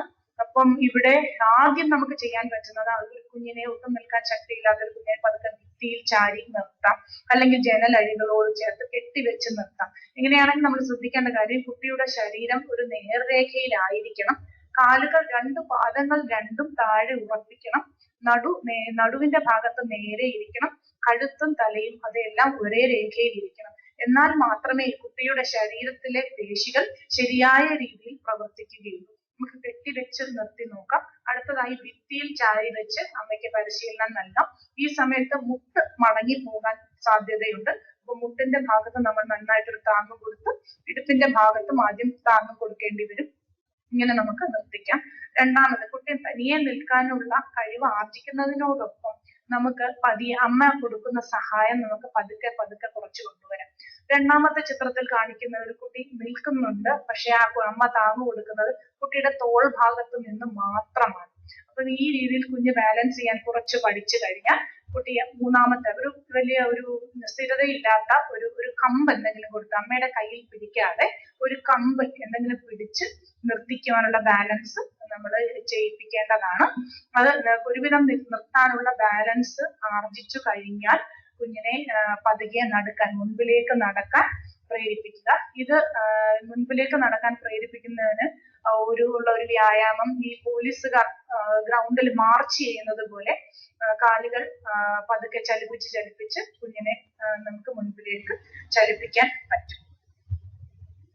ഇനി ചില കുഞ്ഞുങ്ങൾക്ക് നടന്നു കഴിയുമ്പോൾ ബാലൻസ് ആദ്യം കാണുകയില്ല, അവർ വീഴാൻ പോകുന്നത് പോലെയൊക്കെ പോലെ കുഞ്ഞിന് ചെറിയ താഴെ എന്തെങ്കിലും കിടക്കുകയോ അല്ലെങ്കിൽ പെട്ടെന്ന് ഒരു ചെറിയ സ്റ്റെപ്പ് കയറുകയോ എന്തെങ്കിലും വേണ്ടി വന്നാൽ അത് കുഞ്ഞ് വീഴാൻ പോകുന്നത് പോലെ തോന്നാം. അപ്പം ബാലൻസ് കുറവുള്ള കുട്ടികൾക്ക് ബാലൻസ് കൂട്ടാനായി കുറച്ച് പ്രത്യേക വ്യായാമങ്ങളുണ്ട്. ഇത് ആദ്യം ചിത്രത്തിൽ കാണിച്ചിരിക്കുന്നത് രണ്ട് കാലുകൾ ചേർത്ത് ഒരു കാലിന് മുൻപിൽ മറ്റേ കാൽ വെച്ച് കുഞ്ഞിനെ നടത്തിപ്പിക്കാം. ഒരു കാലിന് തൊട്ട് മുൻപിൽ ടാൻഡം വാക്കിംഗ് എന്ന് പറയാം. ഒരു കാൽ ചിത്രത്തിൽ കാണിച്ചിരിക്കുന്നത് പോലെ ഒരു കാലിന് മുൻപിൽ മറ്റേ കാൽ വെച്ച് മാത്രം നടത്തിപ്പിക്കുക. ഈ സമയത്ത് അമ്മമാർ കൂടെ ഉണ്ടാകേണ്ടതാണ്. കാരണം ഒരുവിധം നല്ല ബാലൻസ് ഉള്ള ഒരാൾക്ക് പോലും ഇങ്ങനെ നടക്കാൻ ബുദ്ധിമുട്ടാണ്. അപ്പൊ കുട്ടിയെ ഈ പരിശീലനം നൽകുമ്പം കുട്ടിയുടെ ശരീരം അമ്മയുടെ സഹായത്തോടുകൂടി നല്ല താങ്ങ് കൊടുക്കേണ്ടതാണ്. പിന്നെ ചെയ്യാൻ പറ്റുന്നത് രണ്ടു കാലുകൾ ചേർത്ത് വെച്ച് നിർത്തിക്കുക. അപ്പം കുഞ്ഞിന്റെ ശരീരത്തിന്റെ താഴത്തെ ആ ബേസ് കൂടുന്നതനുസരിച്ച് കുട്ടിക്ക് ബാലൻസ് കിട്ടാനുള്ള സാധ്യത കൂടുതലാണ്. അത് ഏത് വ്യക്തിക്കാണെങ്കിലും അങ്ങനെയാണ്. അപ്പൊ കുട്ടികൾ എപ്പോഴും ആ ബേസ് വലുതാക്കാൻ വേണ്ടി രണ്ട് കാലുകളും അകത്തി വെച്ചാണ് നടക്കുന്നത്. എന്നാൽ നമ്മൾ ചെയ്യേണ്ടത് രണ്ട് കാലും അടുപ്പിച്ചു വെച്ചിട്ട് കുട്ടിയെ നിർത്താനുള്ള പരിശീലനം കൊടുക്കുക. കുഞ്ഞ് വീണു പോകാൻ സാധ്യതയുണ്ട്. ആ സമയത്ത് നമ്മൾ രണ്ടു വശത്തു നിന്നും നല്ല താങ്ങ് കൊടുത്ത് കുഞ്ഞ് വീഴാതെ ആ പൊസിഷനിൽ തന്നെ കുറച്ച് സമയം കുഞ്ഞിനെ നിർത്തിക്കുക. പിന്നെ ഈ സമയത്ത് തന്നെ കുഞ്ഞിനോട് ഇടയ്ക്കിടയ്ക്ക് ഒന്ന് കണ്ണടയ്ക്കാൻ പറയാം. കണ്ണടയ്ക്കുമ്പോൾ ബാലൻസ് പോകാനുള്ള സാധ്യത കൂടുതലാണ്. അമ്മയുടെ സഹായം എപ്പോഴും കുഞ്ഞിന് കൂടെ വേണം. അടുത്തതായി വീതി കുറഞ്ഞ ഒരു മണൽത്തിട്ടയിൽ കൂടെയാണ് ഒരു മതിലിലൂടെയാണെങ്കിൽ കുഞ്ഞിനെ ഒരു കാലിന് മുൻപിൽ മറ്റേ കാൽ വെച്ച് നമുക്ക് നടത്തിപ്പിക്കാൻ കഴിയും. ഈ പ്രവർത്തികൾ ചെയ്യുമ്പോഴെല്ലാം അമ്മമാരുടെ സഹായം കൂടെ വേണം. കാരണം ഇതെല്ലാം കുഞ്ഞിനെ വീഴ്ച ഉണ്ടാക്കുന്ന പ്രവർത്തികളാണ്. അപ്പം ഞാൻ നേരത്തെ പറഞ്ഞതുപോലെ ഒരു പ്രാവശ്യം ഒരു വ്യായാമം ചെയ്യുമ്പോൾ കുഞ്ഞ് വീണു പോവുകയാണെങ്കിൽ പിന്നെ എപ്പോഴാണെങ്കിലും കുഞ്ഞ് ആ വ്യായാമത്തിലേക്ക് കടക്കുമ്പോൾ കുറച്ച് പേടി തോന്നാം. ആ പേടി ഇല്ലാതിരിക്കാൻ ആദ്യം അമ്മയുടെ സഹായം നല്ല രീതിയിൽ ആവശ്യമാണ്. ഇനി ഒരുവിധം ബാലൻസ് വന്ന കുഞ്ഞിന് പതിയെ കുഞ്ഞിനൊരു ബോൾ തട്ടാനോ ഒരു സ്റ്റെപ്പ് കയറാനോ ആണെങ്കിലും ഒരു കാലിൽ കുഞ്ഞിന്റെ ശരീരം ബാലൻസ് ചെയ്യാനുള്ള ഒരു കഴിവ് ഉണ്ടായിരിക്കണം. അതിനു വേണ്ടിയിട്ട് നമ്മൾ ഒരു കാലിൽ നിന്നിട്ട് മറ്റേ കാല് പതിയെ പൊക്കാൻ അതിനുള്ള പരിശീലനം കൂടി കൊടുക്കണം. പിന്നെ ചെയ്യാൻ പറ്റുന്ന ഒരു കാര്യം പതുക്കെ മുട്ട് കുത്തി പള്ളിയിൽ പോയി പ്രാർത്ഥിക്കുന്നത് പോലെ കുഞ്ഞിനെ മുട്ട് പതിയെ കുത്തി നിർത്തുക. ഈ പൊസിഷനിൽ നിന്നുകൊണ്ട് കൈകൾ പതുക്കെ വിടാൻ ആദ്യം അമ്മയുടെ കൈകൾ കൊണ്ട് നല്ല താങ്ങ് കൊടുത്തിട്ട് പതിയെ കുഞ്ഞിനോട് കൈ എടുത്ത് നിൽക്കാൻ വേണ്ടി ആ മുട്ടുകാലിൽ ആദ്യം ഒന്ന് ബാലൻസ് ചെയ്യാൻ കുഞ്ഞിനെ പഠിപ്പിക്കണം. പിന്നെ വളരെ ലളിതമായി ചെയ്യാവുന്ന ഒരു പ്രവൃത്തിയാണ്. ഒരു കുഞ്ഞിന്റെ ബുക്ക് തന്നെ, കുഞ്ഞ് പഠിക്കുന്ന കുട്ടിയാണ്, കുഞ്ഞിന്റെ ബുക്ക് തന്നെ എടുത്ത് തലയിൽ വെച്ച് കൊടുത്തിട്ട് ആ ബുക്ക് താഴെ വീഴാതെ മോനിന്ന് നടന്നു വാ, അല്ലെങ്കിൽ ഈ നേർരേഖയിൽ കൂടി നടന്നു വാ എന്ന് പറഞ്ഞ് കുഞ്ഞിന് അങ്ങനെ ഒരു പരിശീലനം നമുക്ക് കൊടുക്കാം. പിന്നെ കുറച്ച് ഭാരമുള്ള സാധനങ്ങൾ കുഞ്ഞിന് എടുക്കാൻ കുറച്ച് പ്രയാസമുള്ള കാര്യങ്ങൾ, ഒരു വലിയ തലയണയാകാം, കുട്ടിക്ക് പറ്റുന്ന രീതിയിൽ, അല്ലെങ്കിൽ നമ്മൾ വീട്ടിൽ മേടിക്കുന്ന സാധനങ്ങളാകാം. നമ്മൾ പലചരക്ക് സാധനങ്ങൾ മേടിക്കുമ്പോൾ ഒരു അരിയുടെ പാക്കറ്റോ എന്തെങ്കിലും പൊട്ടിപ്പോകാത്ത രീതിയിലുള്ള എന്തെങ്കിലും പാക്കറ്റ് കുഞ്ഞിന്റെ കയ്യിൽ കൊടുത്തിട്ട് പതുക്കെ നടന്നു വരാൻ കുഞ്ഞിനെ പ്രേരിപ്പിക്കണം. ബാലൻസ് ഇല്ലാത്ത ഒരു കുട്ടിക്കാണെങ്കിൽ പെട്ടെന്ന് നടന്നു വരാൻ എളുപ്പമായിരിക്കും. പക്ഷെ വളരെ പതുക്കെ നടക്കണമെങ്കിൽ കുട്ടിക്ക് നല്ല ബാലൻസ് വേണം. അപ്പൊ പതിയെ നടക്കാൻ കുഞ്ഞിനെ പ്രേരിപ്പിക്കുക.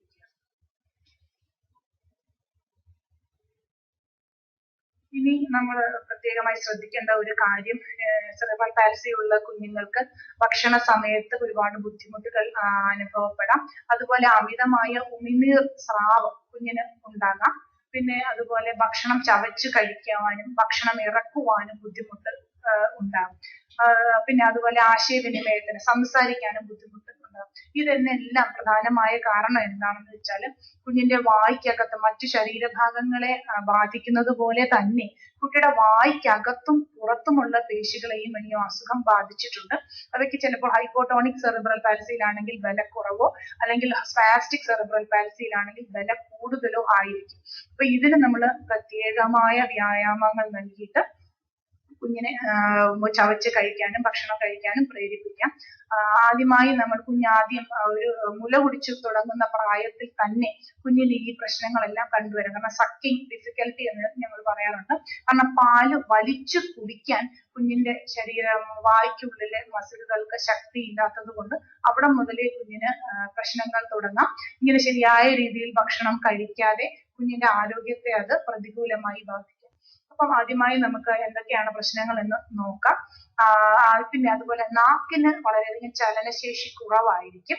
നാക്കിന് ചലനശേഷി കുറവായത് കാരണം വായ്ക്കുള്ളിൽ ഭക്ഷണം ചവയ്ക്കുകയാണെങ്കിൽ പോലും അത് നമ്മുടെ അന്നനാളത്തിലേക്ക് തള്ളുവാനായിട്ട് അല്ലെങ്കിൽ നമുക്ക് സംസാരിക്കാനായിട്ടാണെങ്കിലും നാക്കിന്റെ ശരിയായ ചലനങ്ങൾ വേണ്ട രീതിയിൽ വേണം.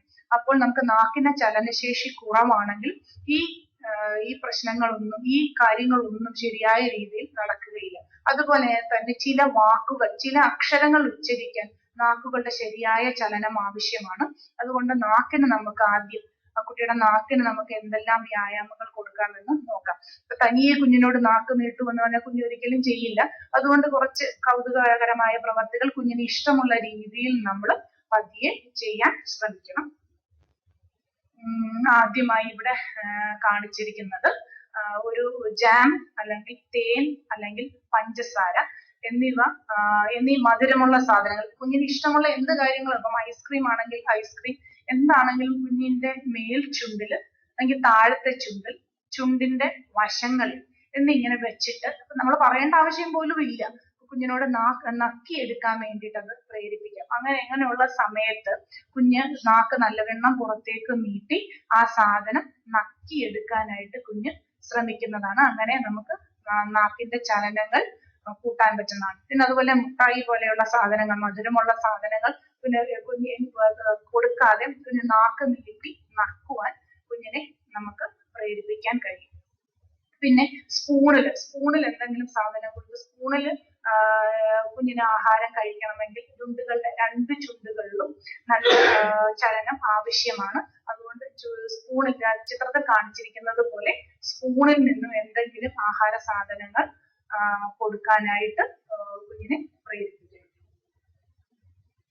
പിന്നെ നമുക്ക് ചെയ്യാൻ പറ്റുന്ന ഒരു കാര്യം കുഞ്ഞിന് സ്ട്രോക്കിംഗ് എന്ന് പറയും. ഇത് വായ്ക്കകത്തും പുറത്തുമുള്ള പേശികളെ സ്റ്റിമുലേറ്റ് ചെയ്യുക അല്ലെങ്കിൽ ഉത്തേജിപ്പിക്കാനുള്ള പ്രധാനപ്പെട്ട വ്യായാമങ്ങളാണ്.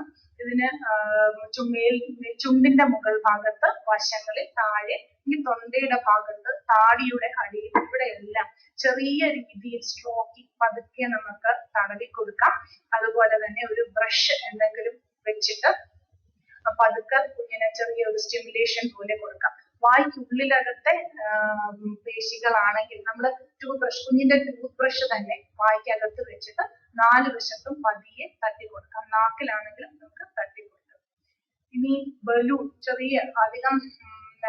അധികം ഊതാൻ കുറച്ച് എളുപ്പമുള്ള ബലൂൺ, കുറച്ച് വലിയ ബലൂൺ ആണെങ്കിൽ കുഞ്ഞിന് പെട്ടെന്ന് ഊതി പൂർത്തിക്കാൻ കഴിയും. അത് കുഞ്ഞിന് രസകരമായ ഒരു പ്രവൃത്തിയാണ്. അതുകൊണ്ട് ബലൂൺ ഊതിപ്പിക്കാൻ കുഞ്ഞിനോട് പറയാം. ഇത് ബലൂൺ ഊതുമ്പം കുഞ്ഞിന്റെ ചുണ്ടുകൾക്ക് പ്രവർത്തനക്ഷമമാകും. മാത്രമല്ല ശ്വാസകോശം വികസിക്കാൻ കൂടിയുള്ള ഒരു വ്യായാമമാണ് ബലൂൺ ഊതാൻ പറയുന്നത്.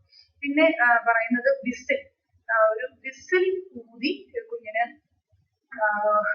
ഊതാൻ കുഞ്ഞിനെ പ്രേരിപ്പിക്കാം. അത് പെട്ടെന്ന് ശബ്ദമൊക്കെ കേൾക്കുന്ന കാര്യമായതുകൊണ്ട് കുഞ്ഞുങ്ങൾക്ക് കുറച്ച് താല്പര്യമുള്ള കാര്യമായിരിക്കും. അപ്പൊ അമ്മമാർ പ്രത്യേകമായിട്ട് ശ്രദ്ധിക്കേണ്ട ഒരു കാര്യം, വിസിലിനകത്ത് ഒരു മണിയുണ്ട്. ആ മണി ഒരിക്കലും കുഞ്ഞിന്റെ വായിൽ പോകാതെ ശ്രദ്ധിക്കേണ്ടതാണ്. ഇവിടെ ആദ്യത്തെ ചിത്രത്തിൽ കാണിച്ചിരിക്കുന്നത് സ്ട്രോ ഉപയോഗിച്ച്, സ്ട്രോ എല്ലാവർക്കും അറിയാവുന്ന ഒരു കാര്യമാണ്, സ്ട്രോ ഉപയോഗിച്ച് കുഞ്ഞിനെ വെള്ളം കുടിക്കാനായിട്ട് പ്രേരിപ്പിക്കുക. അപ്പം ആദ്യം ഈ കുറച്ച് കട്ടി കൂടിയ പാനീയങ്ങൾ കുടിക്കാൻ നമ്മൾ ഉപയോഗിക്കുന്ന സ്ട്രോ ഉണ്ട്, ഷാർജ പോലെയുള്ള സാധനങ്ങൾ കുടിക്കാനുള്ള സ്ട്രോ, അത് കുറച്ച് വിസ്തീർണം കൂടിയ സ്ട്രോ ആണ്. അതിലൂടെ ഈ പാനീയം വലിച്ചെടുക്കാൻ എളുപ്പമായിരിക്കും. അതുകൊണ്ട് ആദ്യം അത് നൽകി കുട്ടിക്ക് പരിശീലനം കൊടുത്ത് അതിലൂടെ കുഞ്ഞ് നല്ല രീതിയിൽ പാനീയങ്ങൾ വലിച്ചെടുക്കാൻ പഠിക്കുന്നതിനോടൊപ്പം കുഞ്ഞിന്റെ ചുണ്ടിലെ പേശികൾക്ക് നല്ല ഒരു വ്യായാമം കിട്ടുകയും ചെയ്യും. രണ്ടാമതായി പുറത്തേക്ക് ശക്തിയായി ഊതേണ്ട പ്രവർത്തികൾ എന്തെങ്കിലും ഊതി തെറിപ്പിക്കാൻ, അപ്പം ഒരു പാവയുടെ മുടി, ഒരു എക്സാമ്പിൾ പറഞ്ഞതാണ്, ഒരു പാവയുടെയും മൂളിയിൽ പാവയുടെ മുടിയെല്ലാം ശക്തിയായിട്ട് ഒന്ന് ഊതിക്കുക, ഒന്ന് പറക്കുന്നത് കാണാം. അതൊരു രസകരമായ ഒരു പ്രവൃത്തിയാണ്. അത് അങ്ങനെ ഊതുന്നതോടൊപ്പം കുട്ടിക്ക് വായ്ക്കുള്ളിലെ മസിൽസ്, വായ്ക്കുള്ളിലെ പേശികളെല്ലാം ശരിയായ രീതിയിൽ കുറെ പ്രാവശ്യം ഈ പ്രക്രിയ ആവർത്തിക്കുമ്പോൾ ഈ വായ്ക്കുള്ളിലെ പേശികൾക്കെല്ലാം കുറച്ച് വ്യായാമം കിട്ടുന്നതാണ്. അടുത്തതായി മെഴുകുതിരി, വീട്ടിൽ ചെയ്യാവുന്ന ലളിതമായ ഒരു കാര്യമാണ്. മെഴുകുതിരി കത്തിച്ചു വെച്ചിട്ട് കുഞ്ഞിനോട് പതുക്കെ അത് ഊതി കെടുത്താൻ പറയാം. ആദ്യം കുഞ്ഞിനെ അടുത്ത് വെച്ച് കൊടുക്കണം മെഴുകുതിരി, അപ്പം ഊതാൻ കുഞ്ഞിന് എളുപ്പമായിരിക്കും. ഊതിക്കെടുന്നതനുസരിച്ച്, അതായത് വായ്ക്കുള്ളിലെ പേശികൾക്ക് ശരിയായ ബലം കിട്ടുന്നതിനനുസരിച്ച് കുഞ്ഞിന്റെ വായും മെഴുകുതിരിയും തമ്മിലുള്ള ദൂരം പതുക്കെ പതുക്കെ കൂട്ടിക്കൊണ്ടുവരിക.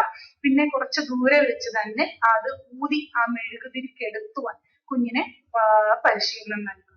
പിന്നെ തെർമോകോൾ ബോൾസ്, അതിപ്പം എല്ലാ കടകളിലും മേടിക്കാൻ കിട്ടുന്ന ഒരു സാധനമാണ്, വലിയ വിലയില്ലാത്ത ഒരു വസ്തുവാണ് തെർമോകോൾ ബോൾസ്. തെർമോകോൾസിന്റെ പല നിറത്തിലുള്ള തെർമോകോൾ ബോൾസ് വളരെ ചെറുതാണ്, അത് കൊടുത്താലും കുഞ്ഞുങ്ങൾക്ക് കുറച്ച് അത് ഇഷ്ടപ്പെടുന്ന കാര്യമാണ്. അപ്പം ഈ തെർമോകോൾ ബോൾസ് മേടിച്ച് അത് ഊതി പറപ്പിക്കാൻ കുഞ്ഞുങ്ങൾക്ക് പറഞ്ഞു കൊടുക്കാം.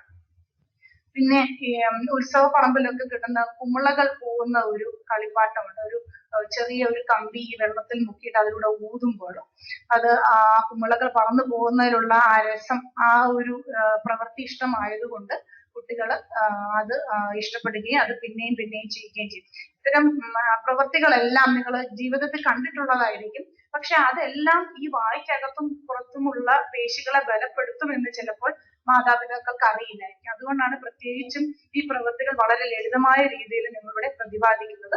ഇതെല്ലാം ഇപ്പൊ ഒരു പ്രവൃത്തി ചെയ്യാൻ കുഞ്ഞ് വിമുഖത കാണിക്കുകയാണെങ്കിൽ അടുത്ത പ്രവൃത്തിയിലേക്ക് കുഞ്ഞിനെ കൊണ്ടുപോകാൻ കഴിയും. അപ്പൊ ഈ പ്രവൃത്തികളെല്ലാം ഒന്ന് പ്രത്യേകമായി ഒന്ന് കുറിച്ചു വെച്ചിട്ട് ഓരോ പ്രവൃത്തികളും ഒന്ന് കഴിഞ്ഞ് ഒന്ന് കുഞ്ഞ് ചെയ്യുന്നില്ലെങ്കിൽ അടുത്തത് നമുക്ക് ചെയ്യിപ്പിച്ച് കുഞ്ഞിന്റെ വായ്ക്കുള്ളിലെ പേശികൾ ബലപ്പെടുത്തി ഉമിനീർ സ്രാവം നമുക്ക് കുറയ്ക്കുകയും സംസാരിക്കാനും ഭക്ഷണം കഴിക്കാനുമുള്ള ബുദ്ധിമുട്ടുകൾ നമുക്ക് ഒരു പരിധി വരെ നമുക്ക് കുറയ്ക്കുവാനും കഴിയും.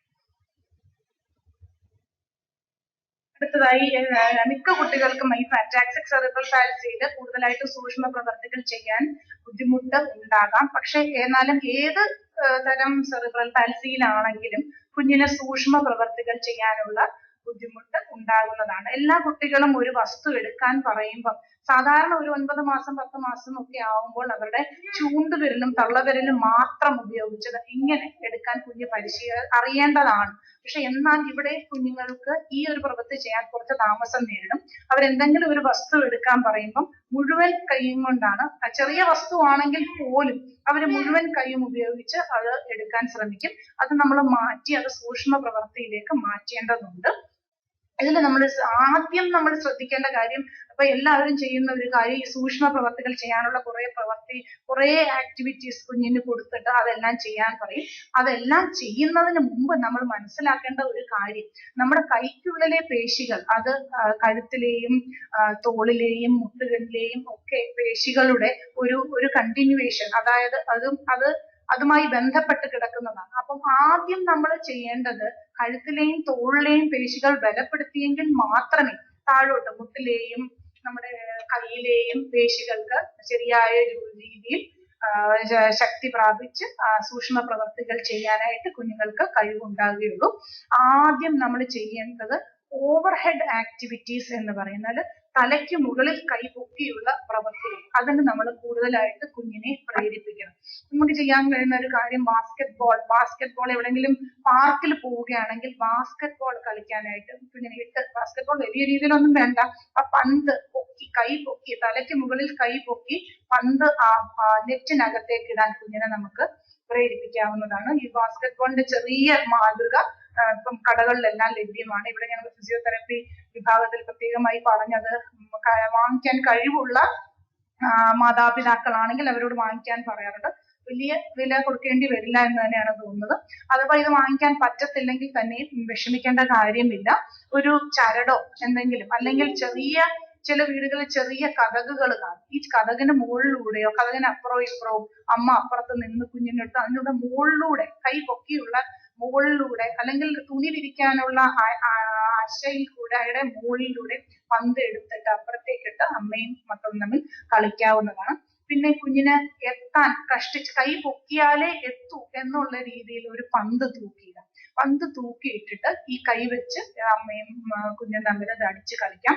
അപ്പം നമുക്ക് പ്രത്യേകമായിട്ട് അറിയാൻ പറ്റുന്നത് അത്രയും സമയം കുഞ്ഞിന്റെ കൈ പൊങ്ങിയിരിക്കുക എന്ന് പറഞ്ഞാൽ അത്രയും സമയം കുഞ്ഞിന്റെ കൈകൾ കുഞ്ഞ് യൂസ് ചെയ്തുകൊണ്ടിരിക്കുകയാണ്. പിന്നെ കൈകൾ താഴെ കുത്തി കുഞ്ഞിനെ കുറച്ച് സമയം നിർത്തിപ്പിക്കാം. നേരത്തെ മുട്ടുകാലിൽ ഇഴയാൻ പറഞ്ഞതുപോലെ കൈകൾ കുത്തി കുഞ്ഞിനെ നിർത്തിപ്പിക്കാം. അപ്പൊ കുഞ്ഞിന്റെ ശരീരത്തിന്റെ ഭാരം കുഞ്ഞിന്റെ കൈകളിലേക്ക് വന്ന് കുഞ്ഞിന്റെ കൈയിലെ മസിൽസ് അല്ലെങ്കിൽ പേശികൾക്ക് ഒരു ശക്തി കിട്ടുന്നതാണ്. പിന്നെ ചെറിയ മുത്തുകൾ വിറക്കി വട്ടം കുറവായ ഭിത്തിയിലേക്ക് ഇടിയിപ്പിക്കാം. ഇനി തുണി ഉണങ്ങാൻ ഇടുന്ന ക്ലിപ്പ്, അത് ശ്രദ്ധിച്ചു കാണില്ല എല്ലാവരും, അത് കൊടുത്തിട്ട് കുട്ടിയെ കൊണ്ട് തള്ളവിരലും ചുണ്ടുവിരലും ഉപയോഗിച്ച് അത് അകത്തി ഏതെങ്കിലും കാർഡ്ബോർഡിലോ എന്തെങ്കിലും ഇടാനുള്ള പരിശീലനം കൊടുക്കാം. പിന്നെ കുപ്പിയുടെ അടപ്പ് അല്ലെങ്കിൽ എന്തെങ്കിലും പാത്രത്തിന്റെ അടപ്പ് തുറക്കാനും അടയ്ക്കാനും പരിശീലിപ്പിക്കാം. സ്പൂൺ ഉപയോഗിച്ച് ഭക്ഷണം കൊടുക്കാം. ചെറിയ വസ്തുക്കൾ ചൂണ്ടുവിരലും തള്ളവിരലും മാത്രം ഉപയോഗിച്ച് എടുക്കാൻ നമുക്ക് പരിശീലനം കൊടുക്കാം. പിന്നെ വളരെ ലളിതമായി ചെയ്യാൻ പറ്റുന്ന ഒരു കാര്യം, വീട്ടിൽ ചപ്പാത്തി ഉണ്ടാക്കുകയാണെങ്കിൽ ആ ചപ്പാത്തി മാവ് കുറച്ചെടുത്ത് കുഴച്ച് കുഞ്ഞിന് കൊടുക്കുകയാണെങ്കിൽ ആ ചപ്പാത്തി മാവ് വിരലുകൾ ഉപയോഗിച്ച്, ഇവിടെ ഒരു കുട്ടി വ്യായാമം ചെയ്യുന്നത് കാണാം, ഇവിടെ കുട്ടിയെ ഒരു കൈപ്പത്തി ഉപയോഗിച്ച് പരത്തുന്നത് കൊണ്ട് വലിയ പ്രയോജനമില്ല. അതേസമയം വിരലുകൾ ഉപയോഗിച്ച് തന്നെ ആ ചപ്പാത്തി മാവ് പരത്തുന്നത് വഴി വിരലുകൾക്ക് പ്രത്യേകമായ തരത്തിലുള്ള വ്യായാമം കിട്ടുകയാണ്. പിന്നെ തീപ്പെട്ടിയിലെ കോലുകളെല്ലാം എടുത്ത് പുറത്തിട്ടിട്ട് അത് ഓരോന്നായിട്ടെടുത്ത് തീപ്പെട്ടിയുടെ ആ ബോക്സിനകത്തേക്ക് ഇടാൻ കുഞ്ഞിനെ പ്രേരിപ്പിക്കേണ്ടതാണ്. ഇനി കുഞ്ഞുങ്ങൾക്ക് പ്രത്യേകമായി എല്ലാ കുഞ്ഞുങ്ങൾക്കും വരുന്ന ഒരു സാധാരണയായി വരുന്ന ഒരു പ്രശ്നം ശ്വാസകോശ സംബന്ധമായ പ്രശ്നങ്ങളാണ്. ഇവിടെ ഒരു സാധാരണ കുട്ടിയെ പോലെ കുഞ്ഞിന് ചലനമില്ലാത്തത് കൊണ്ട് കുട്ടിയുടെ നെഞ്ചിന്റെ ഭാഗത്തെ പേശികൾക്ക് ശരിയായ ഒരു ചലനം ഉണ്ടാവുകയില്ല. അതുമൂലം കുഞ്ഞിന്റെ ശ്വാസകോശത്തിനുള്ള വികാസവും കുറവായിരിക്കും. ഇങ്ങനെയുള്ള കുഞ്ഞുങ്ങൾക്ക് ചെറിയ രീതിയിൽ എന്തെങ്കിലും ഉണ്ടാവുകയാണെങ്കിൽ ആ കഫം ശ്വാസകോശത്തിനുള്ളിൽ തന്നെ കിടന്ന് ചലനിച്ച്, ഒരു സാധാരണ കുട്ടി ഓടുകയോ ചാടുകയോ നടക്കുകയോ ഒക്കെ ചെയ്യുമ്പോൾ ഈ കഫം അവിടുന്ന് വീണ്ടും വന്നിട്ട് വായിൽ വഴി പുറത്തേക്ക് വരാനുള്ള സാധ്യത കൂടുതലാണ്. എന്നാൽ സെറിബ്രൽ പാൽസി ഉള്ള കുഞ്ഞ് എപ്പോഴും ഒന്ന് ഇരിക്കുകയോ ശരിയായ ചലനശേഷി ഇല്ലാത്തതുകൊണ്ട് കഫം ശ്വാസകോശത്തിൽ തന്നെ കെട്ടിക്കിടക്കാനും അതുവഴി ന്യൂമോണിയ പോലെയുള്ള മാരകമായ അസുഖങ്ങൾ വരാനും സാധ്യതയുണ്ട്. ഇതിനു വേണ്ടിയിട്ട് കുട്ടിക്ക് നെഞ്ചു ഭാഗം അനങ്ങാത്ത രീതിയിൽ അങ്ങോട്ട് ചരിയുക, ഇങ്ങോട്ട് ചരിയുക, കുഞ്ഞിനെ കുനിയിക്കുക എന്നുള്ള പ്രവർത്തികൾ കുഞ്ഞിനെ കൊണ്ട് പ്രത്യേകമായിട്ട് ചെയ്യിപ്പിക്കാം. അസുഖമുള്ള കുട്ടിയല്ലേ കിടന്നോട്ടെ എന്ന് കരുതി കുട്ടിക്ക് അമിതമായി വിശ്രമം കൊടുക്കാതെ കുഞ്ഞിനെ ഒട്ടും വയ്യാത്ത കുഞ്ഞാണെങ്കിൽ മാതാപിതാക്കൾ ഒന്ന് എടുത്തുകൊണ്ട് നടക്കാം, അല്ലെങ്കിൽ കിടത്താൻ കുറച്ച് സമയം കസേരയിൽ ഇരുത്താം. ഇങ്ങനെയുള്ളതെല്ലാം ചെയ്യിപ്പിക്കാം. പിന്നെ കുറച്ച് അറിവുള്ള കുഞ്ഞാണെങ്കിൽ ദീർഘമായി ശ്വാസോച്ഛ്വാസം ചെയ്യാൻ കുഞ്ഞിനെ പ്രേരിപ്പിക്കുക. അതിന് നമ്മൾ ചെയ്യേണ്ടത് ശ്വാസം മൂക്കിലൂടെ ഉള്ളിലേക്ക് എടുത്തതിന് ശേഷം വായിലൂടെ പുറത്തേക്ക് വിടാൻ കുഞ്ഞിനെ പ്രേരിപ്പിക്കേണ്ടതാണ്. ഇങ്ങനെയുള്ള ഇത് ബ്രീത്തിങ് എക്സസൈസ് എന്ന് പറയും. ഇത് ചെയ്യുന്നത് വഴി കുഞ്ഞിന്റെ ശ്വാസകോശം ശരിയായ രീതിയിൽ പ്രവർത്തിക്കുകയും ശ്വാസകോശത്തിന് ശരിയായ രീതിയിൽ വികാസം സംഭവിച്ച് ആ കഫം എങ്ങനെയെങ്കിലും പുറത്തേക്ക് പോവുകയും ചെയ്യും. ഇനി പല മാതാപിതാക്കളും ഈ ഫിസിയോതെറാപ്പി ഡിപ്പാർട്ട്മെന്റിൽ വരുമ്പോൾ തെറ്റായ കുറച്ച് കാര്യങ്ങൾ ചെയ്യാറുണ്ട്. അത് ചിലപ്പോൾ നിങ്ങൾ വീട്ടിൽ ചെയ്യുന്നതായിരിക്കും, തെറ്റാണെന്ന് അറിയാതെ നിങ്ങൾ ചെയ്യുന്നതായിരിക്കാം. അപ്പം അത് ഒന്ന് രണ്ട് കാര്യങ്ങൾ ഞാൻ ശ്രദ്ധയിൽപ്പെട്ടത് മാത്രം പ്രത്യേകിച്ചൊന്ന് പറയാം. ആദ്യത്തെ ചിത്രത്തിൽ കാണുന്നത് ഒരു അമ്മ കുഞ്ഞിനെ എഴുന്നേൽപ്പിച്ചിരുത്താൻ ശ്രമിക്കുന്നതാണ്. ഇത് തെറ്റായ ഒരു രീതിയാണ്. ഇവിടെ കുഞ്ഞിന്റെ ശരീരത്തിന്റെ ഭാരം മുഴുവൻ കുഞ്ഞിന്റെ രണ്ട് തോളുകളിലുമാണ് വന്നിരിക്കുന്നത്. അപ്പം അമ്മ കുഞ്ഞിന്റെ തോൾ കയ്യിൽ പിടിച്ച് വലിക്കുകയാണ്. അത് ഒരു ശക്തി. അത് മറ്റേതാണെങ്കിൽ കുഞ്ഞിന്റെ ഭാരം കുഞ്ഞിനെ താഴേക്ക് വലിക്കും. ഈ സമയത്ത് ഒട്ടും സ്ഥിരതയില്ലാത്ത ഒരു സന്ധിയാണ് തോളിലെ ജോയിന്റ്. അത് ബോൾ ആൻഡ് സോക്കറ്റ് ടൈപ്പ് എന്ന് പറഞ്ഞൊരു ജോയിന്റ് ആണ്. ഇവിടെ പെട്ടെന്ന് സ്ഥാനഭ്രംശം സംഭവിക്കാവുന്ന, ഡിസ്ലൊക്കേഷൻ സംഭവിക്കാവുന്ന ഒരു ജോയിന്റ് ആണ് അത്. അതുകൊണ്ട് ഒരിക്കലും കുഞ്ഞിനെ ഇങ്ങനെ എടുക്കരുത്. സാധാരണ കുഞ്ഞാണെങ്കിൽ പോലും ഇങ്ങനെ എടുക്കാൻ പാടുള്ളതല്ല. ഇങ്ങനെ എടുത്ത് സ്ഥാനഭ്രംശം സംഭവിച്ചു കഴിഞ്ഞാൽ പിന്നെ വളരെ ബുദ്ധിമുട്ടി, ചിലപ്പോൾ ശസ്ത്രക്രിയയിലൂടെ മാത്രമേ അത് ചിലപ്പോൾ ശരിയാക്കാൻ കഴിയുകയുള്ളൂ. അതുകൊണ്ട് അത് അങ്ങനെ നമ്മൾ ഒരിക്കലും എടുക്കാൻ പാടുള്ളതല്ല. രണ്ടാമത്തെ ചിത്രത്തിൽ കാണിക്കുന്നത് പോലെ കുട്ടിയെ എഴുന്നേൽപ്പിച്ചിരുത്താം. എന്നാൽ ശരിയായ രീതിയിൽ ഒരു കുഞ്ഞ് എഴുന്നേൽക്കേണ്ട രീതി ഇങ്ങനെയല്ല. കൈമുട്ടുകൾ ഊന്നി, മറ്റ് രണ്ട് കൈമുട്ടുകളും ഊന്നി കുഞ്ഞിന് ശരിയായ ഭാരം കുഞ്ഞിന്റെ കൈമുട്ടുകളെ താങ്ങിയാണ് കുഞ്ഞ് സാധാരണ എഴുന്നേറ്റിരിക്കേണ്ടത്. ഇത് കണ്ടതുകൊണ്ട് ഇങ്ങനെ സാധാരണ ഇങ്ങനെ ഒരു അമ്മമാർക്ക് ഇങ്ങനെ ഒരു ടെൻഡൻസി ഞാൻ കണ്ടതുകൊണ്ട് മാത്രമാണ് ഈ ചിത്രം ഇതിൽ ഉൾപ്പെടുത്തിയിരിക്കുന്നത്. പിന്നെ പല കുട്ടികളും ഇങ്ങനെ ആദ്യത്തെ കുഞ്ഞ് ഇരിക്കുന്നത് പോലെ, കുഞ്ഞിന്റെ കാലുകൾ ശ്രദ്ധിച്ചാൽ അറിയാം, ഇംഗ്ലീഷ് അക്ഷരമാലയിലെ W പോലെയാണ് ആ കുട്ടിയുടെ കാലുകൾ ഇരിക്കുന്നത്. ഇത് ഒട്ടും നമുക്ക് അനുവദിക്കാൻ പറ്റാത്ത ഒരു കാര്യമാണ്. ഈ രീതിയിൽ ഇരിക്കുകയാണെങ്കിൽ കുട്ടിയുടെ തുടയുടെ ഭാഗത്തെയും കാലിലെയും ഒക്കെ പേശികൾക്ക് വളരെ മുറുക്കം സംഭവിച്ച് ഇതെല്ലാം വളരെ ചെറുതായി പോകാം. പിന്നെ കുഞ്ഞ് നടക്കുന്ന സമയത്ത് കുഞ്ഞിന്റെ നടത്തം ശരിയായ രീതിയിൽ അല്ലാതെ പോകാം. പിന്നെ ഇതേ പൊസിഷൻ കുഞ്ഞ് ഇരിക്കുമ്പോൾ കുഞ്ഞിന്റെ നടുവിന്റെ ഭാഗത്തെ പേശികൾക്ക് ഒട്ടും അത് ഉപയോഗിക്കുന്നില്ല. അങ്ങനെ ഇങ്ങനെ ഇരിക്കുന്ന കുട്ടികൾ നടക്കാൻ എന്തായാലും താമസം നേരിടും. പിന്നെ വേറെ ഒരു പ്രശ്നം കണ്ടുവരുന്നത് കുഞ്ഞിന്റെ ഹിപ്പിന്റെ ഭാഗത്തെ, ഇടുപ്പ് ഭാഗത്തെ എല്ലുകൾക്ക് ഞാൻ നേരത്തെ പറഞ്ഞതുപോലെ ഈ പൊസിഷൻ, ഇത് ശരിയായ പൊസിഷൻ അല്ലാത്തത് കൊണ്ട് സ്ഥാനഭ്രംശം സംഭവിച്ച് അതും ഭാവിയിൽ ഒരു വലിയ പ്രശ്നമായേക്കാം. രണ്ടാമത്തെ ചിത്രത്തിൽ കാണിച്ചിരിക്കുന്ന കുട്ടി ഇരിക്കുന്നതാണ് ശരിയായ രീതി. ഇവിടെ ഇരിക്കുമ്പോൾ ഞാൻ നേരത്തെ പറഞ്ഞിരുന്നു, കുഞ്ഞിന്റെ തുടയില് നാപ്കിൻ ഇടാൻ ബുദ്ധിമുട്ട്, കാരണം തുടയിലെ ഇടയ്ക്കുള്ള പേശികളുടെ മുറുക്കം കാരണം നാപ്കിൻ ഇടാൻ ചില കുഞ്ഞുങ്ങൾക്ക് ബുദ്ധിമുട്ട് കാണാറുണ്ട് എന്ന് പറഞ്ഞു. അത് ഇങ്ങനെ ഇരുത്തുക വഴി ആ ബുദ്ധിമുട്ട് തുടയുടെ ഇടയ്ക്കുള്ള പേശികൾക്ക് സ്ട്രെച്ചിങ് സംഭവിച്ച് അത് ആ പ്രശ്നം നമുക്ക് ഒരു പരിധി വരെ പരിഹരിക്കാൻ സാധിക്കും. മാത്രമല്ല ഇങ്ങനെ ഇരിക്കുന്നത് വഴി കുഞ്ഞിന്റെ നട്ടെല്ലിന് ചുറ്റുമുള്ള പേശികൾ ശരിയായ രീതിയിൽ പ്രവർത്തിച്ച് അത് കുഞ്ഞിനെ പിന്നെ ഭാവിയിൽ നടക്കുവാനുള്ള കഴിവ് പെട്ടെന്ന് കുട്ടി ആർജിക്കുന്നതാണ്. ഇനി അനുബന്ധമായ പ്രശ്നങ്ങൾ, കുഞ്ഞിനുണ്ടാകുന്ന അനുബന്ധമായ പ്രശ്നങ്ങൾ കൂടി ഒന്ന് പറയാം. ശ്വാസകോശ സംബന്ധമായ പ്രശ്നങ്ങൾ നമ്മൾ നേരത്തെ ഞാൻ പ്രതിപാദിച്ചിരുന്നു. അതിന് എന്തെങ്കിലും കൂടുതലായി പ്രശ്നം വരികയാണെങ്കിൽ ഒരു ഡോക്ടറുടെ സഹായം തേടേണ്ടതാണ്. അടുത്തതായി ഭക്ഷണ സമയത്തുണ്ടാകുന്ന ബുദ്ധിമുട്ടുകളും ആശയവിനിമയത്തിന് ഉണ്ടാകുന്ന ബുദ്ധിമുട്ടുകളും എത്രയും പെട്ടെന്ന് ഒരു സ്പീച്ച് ആൻഡ് ലാംഗ്വേജ് പെത്തോളജിസ്റ്റിനെ കാണിച്ച് അത് പരിഹാര മാർഗം തേടേണ്ടതാണ്. നമ്മുടെ നിഡാസിന്റെ അടുത്ത സെഷനിൽ ഒരു സ്പീച്ച് ആൻഡ് ലാംഗ്വേജ് വിദഗ്ധയെ ആയിരിക്കും കൈകാര്യം ചെയ്യുന്നത്. അതിൽ ഈ പ്രശ്നങ്ങളെല്ലാം പറയുന്നതാണ്. അടുത്തതായി കേൾവിക്കുറവ്, കാഴ്ചക്കുറവ് എന്നിവ എത്രയും പെട്ടെന്ന് വിദഗ്ധരെ കാണിച്ച് അതിനുള്ള പരിഹാര മാർഗങ്ങൾ തേടേണ്ടതാണ്. അപസ്മാരം ഉണ്ടാവുകയാണെങ്കിൽ കൈകാലുകളുടെ ചലനങ്ങൾ പിടിച്ചു നിർത്താൻ ശ്രമിക്കാതെ കുട്ടിക്ക് മുറിവേൽക്കാൻ ഇടയുള്ള സാഹചര്യങ്ങളെല്ലാം അവിടെ നിന്ന് മാറ്റി അപസ്മാരം എത്ര സമയം നിലനിൽക്കുന്നു എന്ന് നിങ്ങളൊന്ന് കുറിച്ചു വെക്കുക. അതിനുശേഷം നമുക്കൊരു വിദഗ്ധന്റെ അടുത്ത് പോകുമ്പോൾ ഇത്രയും കാര്യങ്ങളെല്ലാം അവരോട് പറഞ്ഞ് മനസ്സിലാക്കണം. ഇത്രയും സമയം കുഞ്ഞിന് അപസ്മാരം ഉണ്ടായിരുന്നു എന്നൊക്കെ പറയുകയാണെങ്കിൽ അവർക്ക് ചികിത്സയും ആ രീതിയിൽ കൊണ്ടുപോകാൻ കഴിയും. പിന്നെ ഒരു പ്രശ്നം സംവേദന ശേഷിക്കുറവാണ്. കാര്യങ്ങൾ ഗ്രഹിക്കാൻ, ശരിയായ രീതിയിൽ കാര്യങ്ങൾ ഗ്രഹിക്കാനുള്ള ബുദ്ധിമുട്ടാണ് ഇവിടെ. ചില ആകൃതിയുള്ള സാധനങ്ങൾ കുഞ്ഞിന് തൊടാൻ പേടി, ചില സൗണ്ട് കേൾക്കുമ്പോൾ പ്രത്യേകമായിട്ടുള്ള പേടി, ഇതെല്ലാം ഒരു ഓക്യുപേഷണൽ തെറാപ്പിസ്റ്റിനെയാണ് കാണേണ്ടത്. അവസാനമായി ബുദ്ധിമാന്ദ്യം, പെരുമാറ്റ വൈകല്യം എന്നിവ എന്തെങ്കിലും സംശയം തോന്നുകയാണെങ്കിൽ ഒരു സൈക്കോളജിസ്റ്റിന്റെ സഹായത്തോടു കൂടി അവർ നൽകുന്ന പരിശീലന രീതികൾ വഴി നിങ്ങൾക്കത് ഒരു പരിധിവരെ പരിഹരിക്കാൻ കഴിയും. ഇത്രയുമാണ് ഫിസിയോതെറാപ്പി സെറിബ്രൽ പാൽസിയിൽ ഒരു മാതാപിതാക്കൾക്ക് ചെയ്യാൻ പറ്റുന്ന കാര്യങ്ങൾ.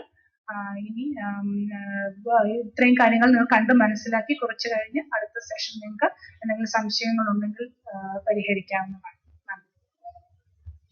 ഒരു ചെറിയ ഇടവേളയാണ്.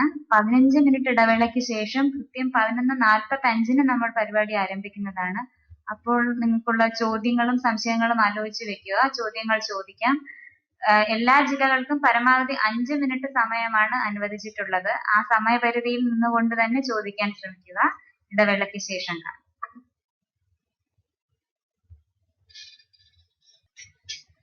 ഇടവേളയ്ക്ക് ശേഷം നിഡാസിലേക്ക് ഏവർക്കും വീണ്ടും സ്വാഗതം. ഇനി നിങ്ങൾക്കുള്ള ചോദ്യങ്ങളും സംശയങ്ങളും ചോദിക്കാവുന്നതാണ്. ചോദ്യങ്ങൾ കഴിവതും ഫിസിയോതെറപ്പിയും അനുബന്ധ പ്രശ്നങ്ങളിലൊക്കെ ചുരുക്കുക. ആരോഗ്യ പ്രശ്നങ്ങൾ, മറ്റ് ആനുകൂല്യങ്ങളെ കുറിച്ചുള്ള വിവരങ്ങൾ അറിയുന്നതിന് വേണ്ടിയിട്ടാണെങ്കിൽ സ്ക്രീനിൽ തരുന്ന നമ്പറുമായി ബന്ധപ്പെടേണ്ടതാണ്. നേരത്തെ സൂചിപ്പിച്ചിരുന്നത് പോലെ തന്നെ എല്ലാ ജില്ലകൾക്കും പരമാവധി 5 മിനിറ്റ് സമയമാണ് അനുവദിച്ചിട്ടുള്ളത്. ചോദ്യങ്ങൾ ചോദിക്കാനുള്ള ഓരോ ജില്ലയ്ക്കുമുള്ള ക്രമം ഞാനൊന്ന് വായിക്കാം. ആദ്യമായി ആലപ്പുഴ ജില്ലയ്ക്കാണ് ചോദിക്കാവുന്നത്. ആലപ്പുഴയ്ക്ക് 11:45 മുതൽ 11:50 വരെയാണ് സമയം അനുവദിച്ചിട്ടുള്ളത്. ആലപ്പുഴയ്ക്ക് ശേഷം എറണാകുളം, ഇടുക്കി, കണ്ണൂർ, കാസർഗോഡ്, കൊല്ലം, കോട്ടയം, കോഴിക്കോട്, മലപ്പുറം, പാലക്കാട്, പത്തനംതിട്ട, തിരുവനന്തപുരം, തൃശൂർ, വയനാട്, ഒടുവിൽ തൃശൂർ റിക്മർ സെന്റർ ആണ്. ആദ്യമായി ആലപ്പുഴ ജില്ലയ്ക്ക് ചോദിക്കാം. ആലപ്പുഴ DCPU ചോദിച്ചോളൂ. ആലപ്പുഴ DCPU കേൾക്കാമോ?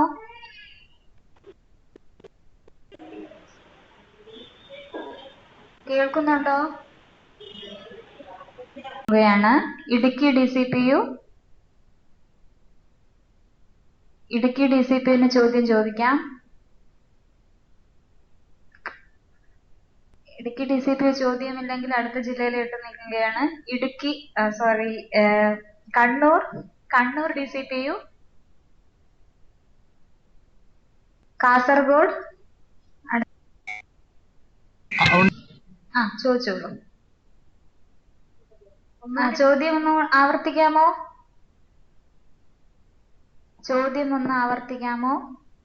കുട്ടി നിവർന്ന് ഇരിക്കുന്നില്ല, വളഞ്ഞത് മാത്രമേ ഇരിക്കുന്നുള്ളൂ. കുട്ടിക്ക് നിവർന്നിരിക്കാൻ സാധിക്കുന്നില്ല അല്ലെ? എങ്ങനെ ട്രെയിനിങ് കൊടുത്താലും എത്ര തെറാപ്പി ചെയ്താലും കുട്ടി ബാക്ക് ബോൺ വളച്ചിട്ട് തന്നെ ഇരിക്കുന്നത്. അത് കുട്ടിയുടെ നടുഭാഗത്തും വയറിന്റെ ഭാഗത്തുള്ള മസിലുകളെക്കാൾ കൂടുതൽ നടുവിന്റെ ഭാഗത്തുള്ള പേശികൾക്ക് ശരിയായ ശക്തി ഇല്ലാത്തത് കൊണ്ടാണ് നട്ടെല്ല് നിവർന്നേ ഇരിക്കാത്തത്. കുട്ടിയുടെ നട്ടെല്ലിന് പുറകിലും ചുറ്റുമുള്ള പേശികളെ ബലപ്പെടുത്തുകയാണെങ്കിൽ കുട്ടിയെ നിവർന്നിരിക്കാൻ കുട്ടിക്ക് സാധിക്കുന്നതാണ്. ഇതിനായി നേരത്തെ പറഞ്ഞതുപോലെ ഒരു സ്വിസ് ബോളിന്റെ പുറത്തുള്ള വ്യായാമങ്ങൾ പ്രത്യേകമായി ചെയ്യിക്കാവുന്നതാണ്. അതൊരു ഫിസിയോതെറാപ്പിസ്റ്റിന്റെ ഉപദേശപ്രകാരം നിങ്ങൾ ചെയ്യേണ്ടതാണ്. കുട്ടിയെ കമഴ്ത്തി കിടത്തിയിട്ട് തലയും ശരീരവും, ഇത് കുട്ടിയുടെ ശരീരത്തിന്റെ അരയ്ക്ക് മുകളിലേക്കുള്ള ഭാഗം പതുക്കെ പൊക്കാൻ നമ്മൾ ആദ്യം ചെയ്തു കൊടുക്കണം.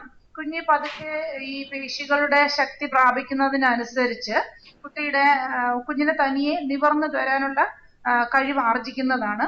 അങ്ങനെ പേശികൾ ബലപ്പെടുത്തുകയാണെങ്കിൽ കുട്ടിക്ക് പതുക്കെ നിവർന്നിരിക്കാൻ സാധിക്കും. അതുപോലെ എപ്പോൾ കുട്ടി ഇരുന്നാലും കുട്ടിയെ വളഞ്ഞിരിക്കാൻ സമ്മതിക്കാതെ എപ്പോഴും ഒന്ന് നമ്മൾ കൈകൊണ്ട് താങ്ങ് കൊടുക്കുക. അല്ലെങ്കിൽ ഒരു കസേരയിൽ, പുറകിൽ താങ്ങുള്ള ഒരു കസേരയിൽ ഇരുത്തി കുഞ്ഞിനെ പതിയെ വേണമെങ്കിൽ നിവർത്തി ഇരുത്തി ആ പൊസിഷനിൽ തന്നെ പതുക്കെ ഒന്ന് കെട്ടിവെക്കുകയും ചെയ്യാം. കെട്ട് കൂടുതൽ മുറുകി പോകാതെ ആ പൊസിഷനിൽ ഇരുത്താൻ വേണ്ടി മാത്രം അങ്ങനെ ചെയ്യിക്കാവുന്നതാണ്. ഇനി പിന്നെ അതുപോലെ ഫിസിയോതെറാപ്പിസ്റ്റിന്റെ ഉപദേശപ്രകാരം ഫിസിയോതെറാപ്പി ഡിപ്പാർട്ട്മെന്റിൽ പോയി എങ്ങനെയാണ് ഈ കുഞ്ഞിന്റെ നടുവിന്റെ ഭാഗത്തുള്ള എക്സസൈസ് ചെയ്യുന്നത് എന്ന് കണ്ട് മനസ്സിലാക്കുവാനും കഴിയും. അതിനുവേണ്ടി ഉപകരണങ്ങളുണ്ടോ? ഉപകരണങ്ങൾ നമുക്ക് സെറിബ്രൽ പാൽസി ചെയർ ഉണ്ട് കുഞ്ഞിനെ നേരെ ഇരുത്താനുള്ളത്. അതുപോലെ ടിൽറ്റ് ടേബിൾ എന്നൊരു ഒരു ടേബിൾ ഉണ്ട് കുഞ്ഞിനെ നിർത്തിക്കാനുള്ളത്.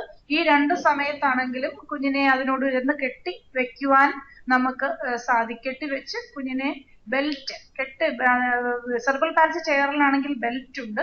വീട്ടിലാണെങ്കിൽ ഒരു ബെഡ്ഷീറ്റ് എടുത്ത് കുറച്ച് നിവർത്തി, കാരണം മുറുക്കം കൂടി കുഞ്ഞിന് വേദനിക്കാത്ത രീതിയിൽ കുറച്ച് വീതിയിൽ മടക്കി നമുക്കത് കെട്ടിവെക്കാനും സാധിക്കുന്നതാണ്. നിവർത്തി ഇരുത്താനായിട്ട് ടൈലേഴ്സ് ബ്രേസ് ഒക്കെ ഉണ്ട്. പക്ഷെ അതൊന്നും സെറിബ്രൽ പാൽസിയിൽ കൂടുതലായിട്ട് വേണ്ട. കാരണം നട്ടെല്ലിന് ക്ഷതം സംഭവിച്ചവർക്കാണ് നമ്മൾ കൂടുതലായിട്ട് ടൈലേഴ്സ് ബ്രേസ് എന്ന് പറയുന്നതൊക്കെ ഉപയോഗിക്കുന്നത്. ഇവിടെ ബ്രേസ് ഉപയോഗിക്കുന്നതിനേക്കാൾ കൂടുതൽ മസിലുകൾ അല്ലെ പേശികൾ ശക്തിപ്പെടുത്തിയെടുക്കുകയാണ് നല്ലത്. അടുത്ത ഒരാളും കൂടി ചോദിക്കാനുണ്ട്. ചോദിച്ചോളൂ. മാഡം, ഇത് കാഴ്ചയില്ലാത്ത കുഞ്ഞാണ്, പിന്നെ നടക്കാൻ പറ്റുന്നില്ല. പക്ഷെ നിങ്ങൾ കാണിച്ചു കൊടുത്ത ഡബ്ല്യു ആയിട്ട് ഇരിക്കുവോ കുഞ്ഞ്? നേരിട്ട് കാല് എതിരോട്ടായിട്ട് ഇരിക്കൂല, പിന്നെ എനിക്ക് നടക്കാൻ പറ്റൂല. അപ്പൊ അവർക്ക് വേണ്ടിട്ട് കാഴ്ചന്റെ കുറച്ചുണ്ട്. അവർക്ക് വിദ്യാഭ്യാസം കാഴ്ച നല്ലോണം പ്രശ്നമുണ്ട്, രണ്ട് കാഴ്ചക്ക് പ്രശ്നമുണ്ട്. അവർക്കിപ്പോ ഞാൻ ബാംഗ്ലൂർ നാരായണത്തിലെല്ലാം ഇതിന്റെ കാഴ്ചന്റെ ഇത് എടുക്കുന്നുണ്ട്. അവർ നെക്സ്റ്റ് വരുമ്പോ നിങ്ങൾ ഈ വായിക്കാൻ അറിയുന്ന അത്രയും ഇത് കാണിച്ചു കൊടുക്കണമെന്ന് അവർ പറഞ്ഞിട്ടുണ്ട്. അതെങ്ങനെ ചെയ്യാൻ പറ്റും? എന്താണ് വായിക്കാൻ? ഒരു അക്ഷരം നമുക്ക് കാണിച്ചു കൊടുത്താൽ ആ കളർസ് ഇല്ലെങ്കിൽ അവർ ഒരു അക്ഷരങ്ങൾ നമുക്ക് അറിയണമെന്ന് അവർ കാണിച്ചു പറയുന്നുണ്ട്. അതെങ്ങനെ പറഞ്ഞു കൊടുക്കാന്നല്ല, അവരോട് എങ്ങനെ കമ്മ്യൂണിക്കേറ്റ് ചെയ്യണമെന്ന് അറിയില്ല. കുഞ്ഞിക്ക് അറിയുന്ന മാതിരി അത് കാഴ്ചക്കുറവിനുള്ള കാര്യങ്ങൾ, ഇവിടെ ഫിസിയോതെറാപ്പിയുമായിട്ടുള്ള കാര്യങ്ങളാണ് കൂടുതലായും നമ്മൾ ഡിസ്കസ് ചെയ്യുന്നത്. കാഴ്ചക്കുറവിനുള്ള കാര്യങ്ങൾ ഡോക്ടറുമായോ അതിന്റെ വിദഗ്ധരുമായിട്ടോ സംസാരിക്കേണ്ടതാണ്. അതിനുള്ള എവിടെ നിന്ന് അതിനുള്ള ഇൻഫർമേഷൻസ് കിട്ടുമെന്ന് നമ്മുടെ സ്ക്രീനിൽ കാണുന്ന രണ്ടാമത്തെ നമ്പറിൽ നിങ്ങൾ വിളിച്ചു ചോദിച്ചാൽ അതിനുള്ള ഇൻഫർമേഷൻസ് കിട്ടും. ഇനി ഡബ്ല്യു സിറ്റിങ്ങിന്റെ കാര്യമാണെങ്കിൽ അത് എത്രയും പെട്ടെന്ന് നമ്മൾ മാറ്റി കൊടുക്കേണ്ടതാണ്. കുഞ്ഞ് എപ്പോൾ ആ പൊസിഷനിൽ ഇരിക്കുകയാണെങ്കിലും കുഞ്ഞിനെ മാറ്റി കുഞ്ഞിനെ ചമ്രം പടഞ്ഞിരിക്കാൻ നിങ്ങൾ സഹായിക്കണം. അതിനും ബുദ്ധിമുട്ടാണെങ്കിൽ കുഞ്ഞിനെ എത്രയും പെട്ടെന്ന് ഒരു കസേരയിലേക്ക് എടുത്ത് ഇരുത്താവുന്നതാണ്. ഈ ഡബ്ല്യു സിറ്റിങ്ങിൽ ഇരിക്കുന്ന ഒരു കുഞ്ഞിന് നട്ടലിലുള്ള പേശികൾ ശരിയായ രീതിയിൽ പ്രവർത്തിക്കില്ല. അവർക്ക് ആ നട്ടലിലുള്ള പേശികൾ ഉപയോഗിക്കാതെ തന്നെ കുഞ്ഞിന് വേണ്ട ഒരു ഇരിക്കാൻ സാധിക്കുന്നത് കൊണ്ടാണ് നട്ടലിന് ചുറ്റുമുള്ള പ്രവർത്തികൾ ഇപ്പോൾ പ്രവർത്തനക്ഷമമാകാത്തത്. അങ്ങനെ ഭാവിയിലും തുടർന്നു പോവുകയാണെങ്കിൽ കുഞ്ഞ് എഴുന്നേറ്റ് പിടിച്ചു നിൽക്കുവാനും നടക്കുവാനും കുഞ്ഞിന് ഇനിയും ബുദ്ധിമുട്ട് ഉണ്ടാകാൻ ഇടയുണ്ട്. അതുകൊണ്ട് ഈ ഡബ്ല്യു സിറ്റിംഗിൽ ഇരിക്കുന്ന കുട്ടി എത്രയും പെട്ടെന്ന് തന്നെ അവിടുന്ന് മാറ്റി ഒന്നുകിൽ ചമ്മറം പടഞ്ഞിരുത്തിക്കാം, അല്ലെങ്കിൽ ഒരു കസേരയിൽ പിടിച്ചിരുത്തി. അപ്പൊ ഇരിക്കാൻ വിമുഖത കാണിക്കുകയാണെങ്കിൽ കസേരയിൽ പിടിച്ചിരുത്തി അതിന് നേരെ ഒരു മേശ എന്തെങ്കിലും ഇട്ട് കുട്ടിക്ക് ഇഷ്ടപ്പെട്ട എന്തെങ്കിലും ഒരു പ്രവൃത്തി, ഒരു ആക്ടിവിറ്റീസ്, കളർ കൊണ്ട് വരയ്ക്കാനോ അല്ലെങ്കിൽ ബിൽഡിംഗ് ബ്ലോക്സ്, അങ്ങനെ എത്രയും പെട്ടെന്ന് കുട്ടിയുടെ ശ്രദ്ധ അതിൽ നിന്നും മാറ്റി നമുക്ക് ഇരുത്തിക്കാവുന്നതാണ്. അങ്ങനെ പതുക്കെ പതുക്കെ പേശികൾ ബലപ്പെടുത്തുകയാണെങ്കിൽ കുഞ്ഞ് നടക്കാൻ സാധ്യതയുണ്ട്. പിന്നെ സെറിബ്രൽ പാൽസിയെ സംബന്ധിച്ചിടത്തോളം ഓരോ കുട്ടിയുടെയും അസുഖത്തിന്റെ തീവ്രത പല രീതിയിലായിരിക്കാം. കുട്ടിയെ ശരിയായി ഒന്ന് പരിശോധിച്ച് കുട്ടിയുടെ ശാരീരിക മനസ്സിലാക്കിയതിന് ശേഷം ഒരു ഫിസിയോതെറാപ്പിസ്റ്റിന് നമുക്ക് കൂടുതലായി പേശികളെ ബലപ്പെടുത്താൻ വ്യായാമ മുറകൾ പറഞ്ഞു തരാൻ കഴിയും. പിന്നെ എത്ര വ്യായാമ മുറകൾ ചെയ്താലും നമ്മൾ അറിഞ്ഞിരിക്കേണ്ട ഒരു കാര്യം, കുട്ടിയുടെ തലച്ചോറിൽ എത്രത്തോളം പ്രശ്നം ഉണ്ട് അതിനെ അനുസരിച്ചായിരിക്കും കുട്ടിക്ക് ഉണ്ടാകുന്ന പുരോഗതി. അപ്പൊ നമ്മൾ കുറച്ച് പ്രശ്നമുള്ള കുട്ടിയാണെങ്കിൽ നമ്മൾ കൂടുതലായി വ്യായാമം ചെയ്ത് ആ പേശികളെ ബലപ്പെടുത്താൻ ശ്രമിക്കണം. ഇത്രയും പെട്ടെന്ന് ഈ കുട്ടി ഡബ്ല്യു സിറ്റിംഗിൽ ഇരിക്കുന്നതിൽ നിന്നും മാറ്റേണ്ടതാണ്. അത് എങ്ങനെ ചെയ്യാന്ന് അറിഞ്ഞില്ല മാഡം. എന്താണ് ഡബ്ല്യു സിറ്റിംഗ് മാറ്റുന്നതാണോ? അതെ, എത്ര നേരം ഇരുത്താൻ പറ്റുമോ കുഞ്ഞിനെ? കുറെ നേരം ഇരുത്താൻ വെക്കുന്നില്ല. CP ചെയറിൽ ഞാൻ ഇരുത്തലാന്ന്, മറ്റേ സീറ്റിംഗ് ബാലൻസിന് വേണ്ടി. പക്ഷെ അതിൽ കുറെ നേരം ഇരുത്താൻ അവൾക്ക് കുറെ സമയം തുടർച്ചയായി ഇരിക്കേണ്ട നമ്മൾ ഒരു കസേരയിൽ ഇരിക്കുകയാണെങ്കിൽ പോലും 1 മണിക്കൂർ ഇരിക്കുമ്പോൾ നമുക്കൊരു ബുദ്ധിമുട്ടുണ്ട്. അപ്പൊ സാധാരണ ഒരു മനുഷ്യൻ അത്രയും ബുദ്ധിമുട്ടുണ്ടാകുകയാണെങ്കിൽ ഈ നട്ടെല്ലിന്റെ പേശികൾക്ക് ശരിയായ ശക്തി ഇല്ലാത്ത കുഞ്ഞിന് അത് കുറച്ച് കൂടുതൽ ബുദ്ധിമുട്ടായി തോന്നുന്നുണ്ടായിരിക്കാം. അതുകൊണ്ട് ഒരു അരമണിക്കൂർ ഇരുത്തിയതിനു ശേഷം കുഞ്ഞിനെ പതുക്കെ ഒന്ന് കിടത്തുകയോ കുഞ്ഞിന് എന്തെങ്കിലും ഒരു വിശ്രമം കൊടുത്തതിന് ശേഷം മാത്രമേ പിന്നെയും CP ചെയറിൽ ഇരുത്താവുള്ളൂ. കാരണം CP ചെയറിൽ ഇരുത്തി നമ്മൾ ബെൽറ്റ് വെച്ച് കെട്ടിവെക്കുമ്പോൾ കുഞ്ഞിന് അനങ്ങാൻ പറ്റാത്ത ഒരു അവസ്ഥയാണ്. അപ്പം നമ്മൾ ഇടയ്ക്കിടയ്ക്ക് നമ്മൾ ശരീരത്തിന്റെ പൊസിഷൻസ് മാറ്റുന്നത് പോലെ കുട്ടിക്ക് മാറ്റാൻ കഴിയില്ല. അതുകൊണ്ട് കുഞ്ഞിന് വളരെയധികം ബുദ്ധിമുട്ട് അനുഭവപ്പെടുന്നത് കൊണ്ടായിരിക്കാം കുഞ്ഞ് കൂടുതൽ സമയം ഇരിക്കാത്തത്. അപ്പൊ ആ സമയത്ത് കുഞ്ഞിനെ ഒന്ന് മാറ്റി കുഞ്ഞിന് കുറച്ച് സമയം വിശ്രമം കൊടുത്തതിന് ശേഷം പിന്നെ വേണമെങ്കിൽ CP ചെയറിൽ ഇരുത്താം. പിന്നെ നമ്മൾ ശ്രദ്ധിക്കേണ്ട ഒരു കാര്യം, സെറിബ്രൽ പാൽസി ചെയറിന് കുഷ്യൻ സീറ്റ് ആണെങ്കിൽ കുഞ്ഞ് ചിലപ്പോൾ കുറച്ച് സമയം കൂടെ ഇരിക്കും.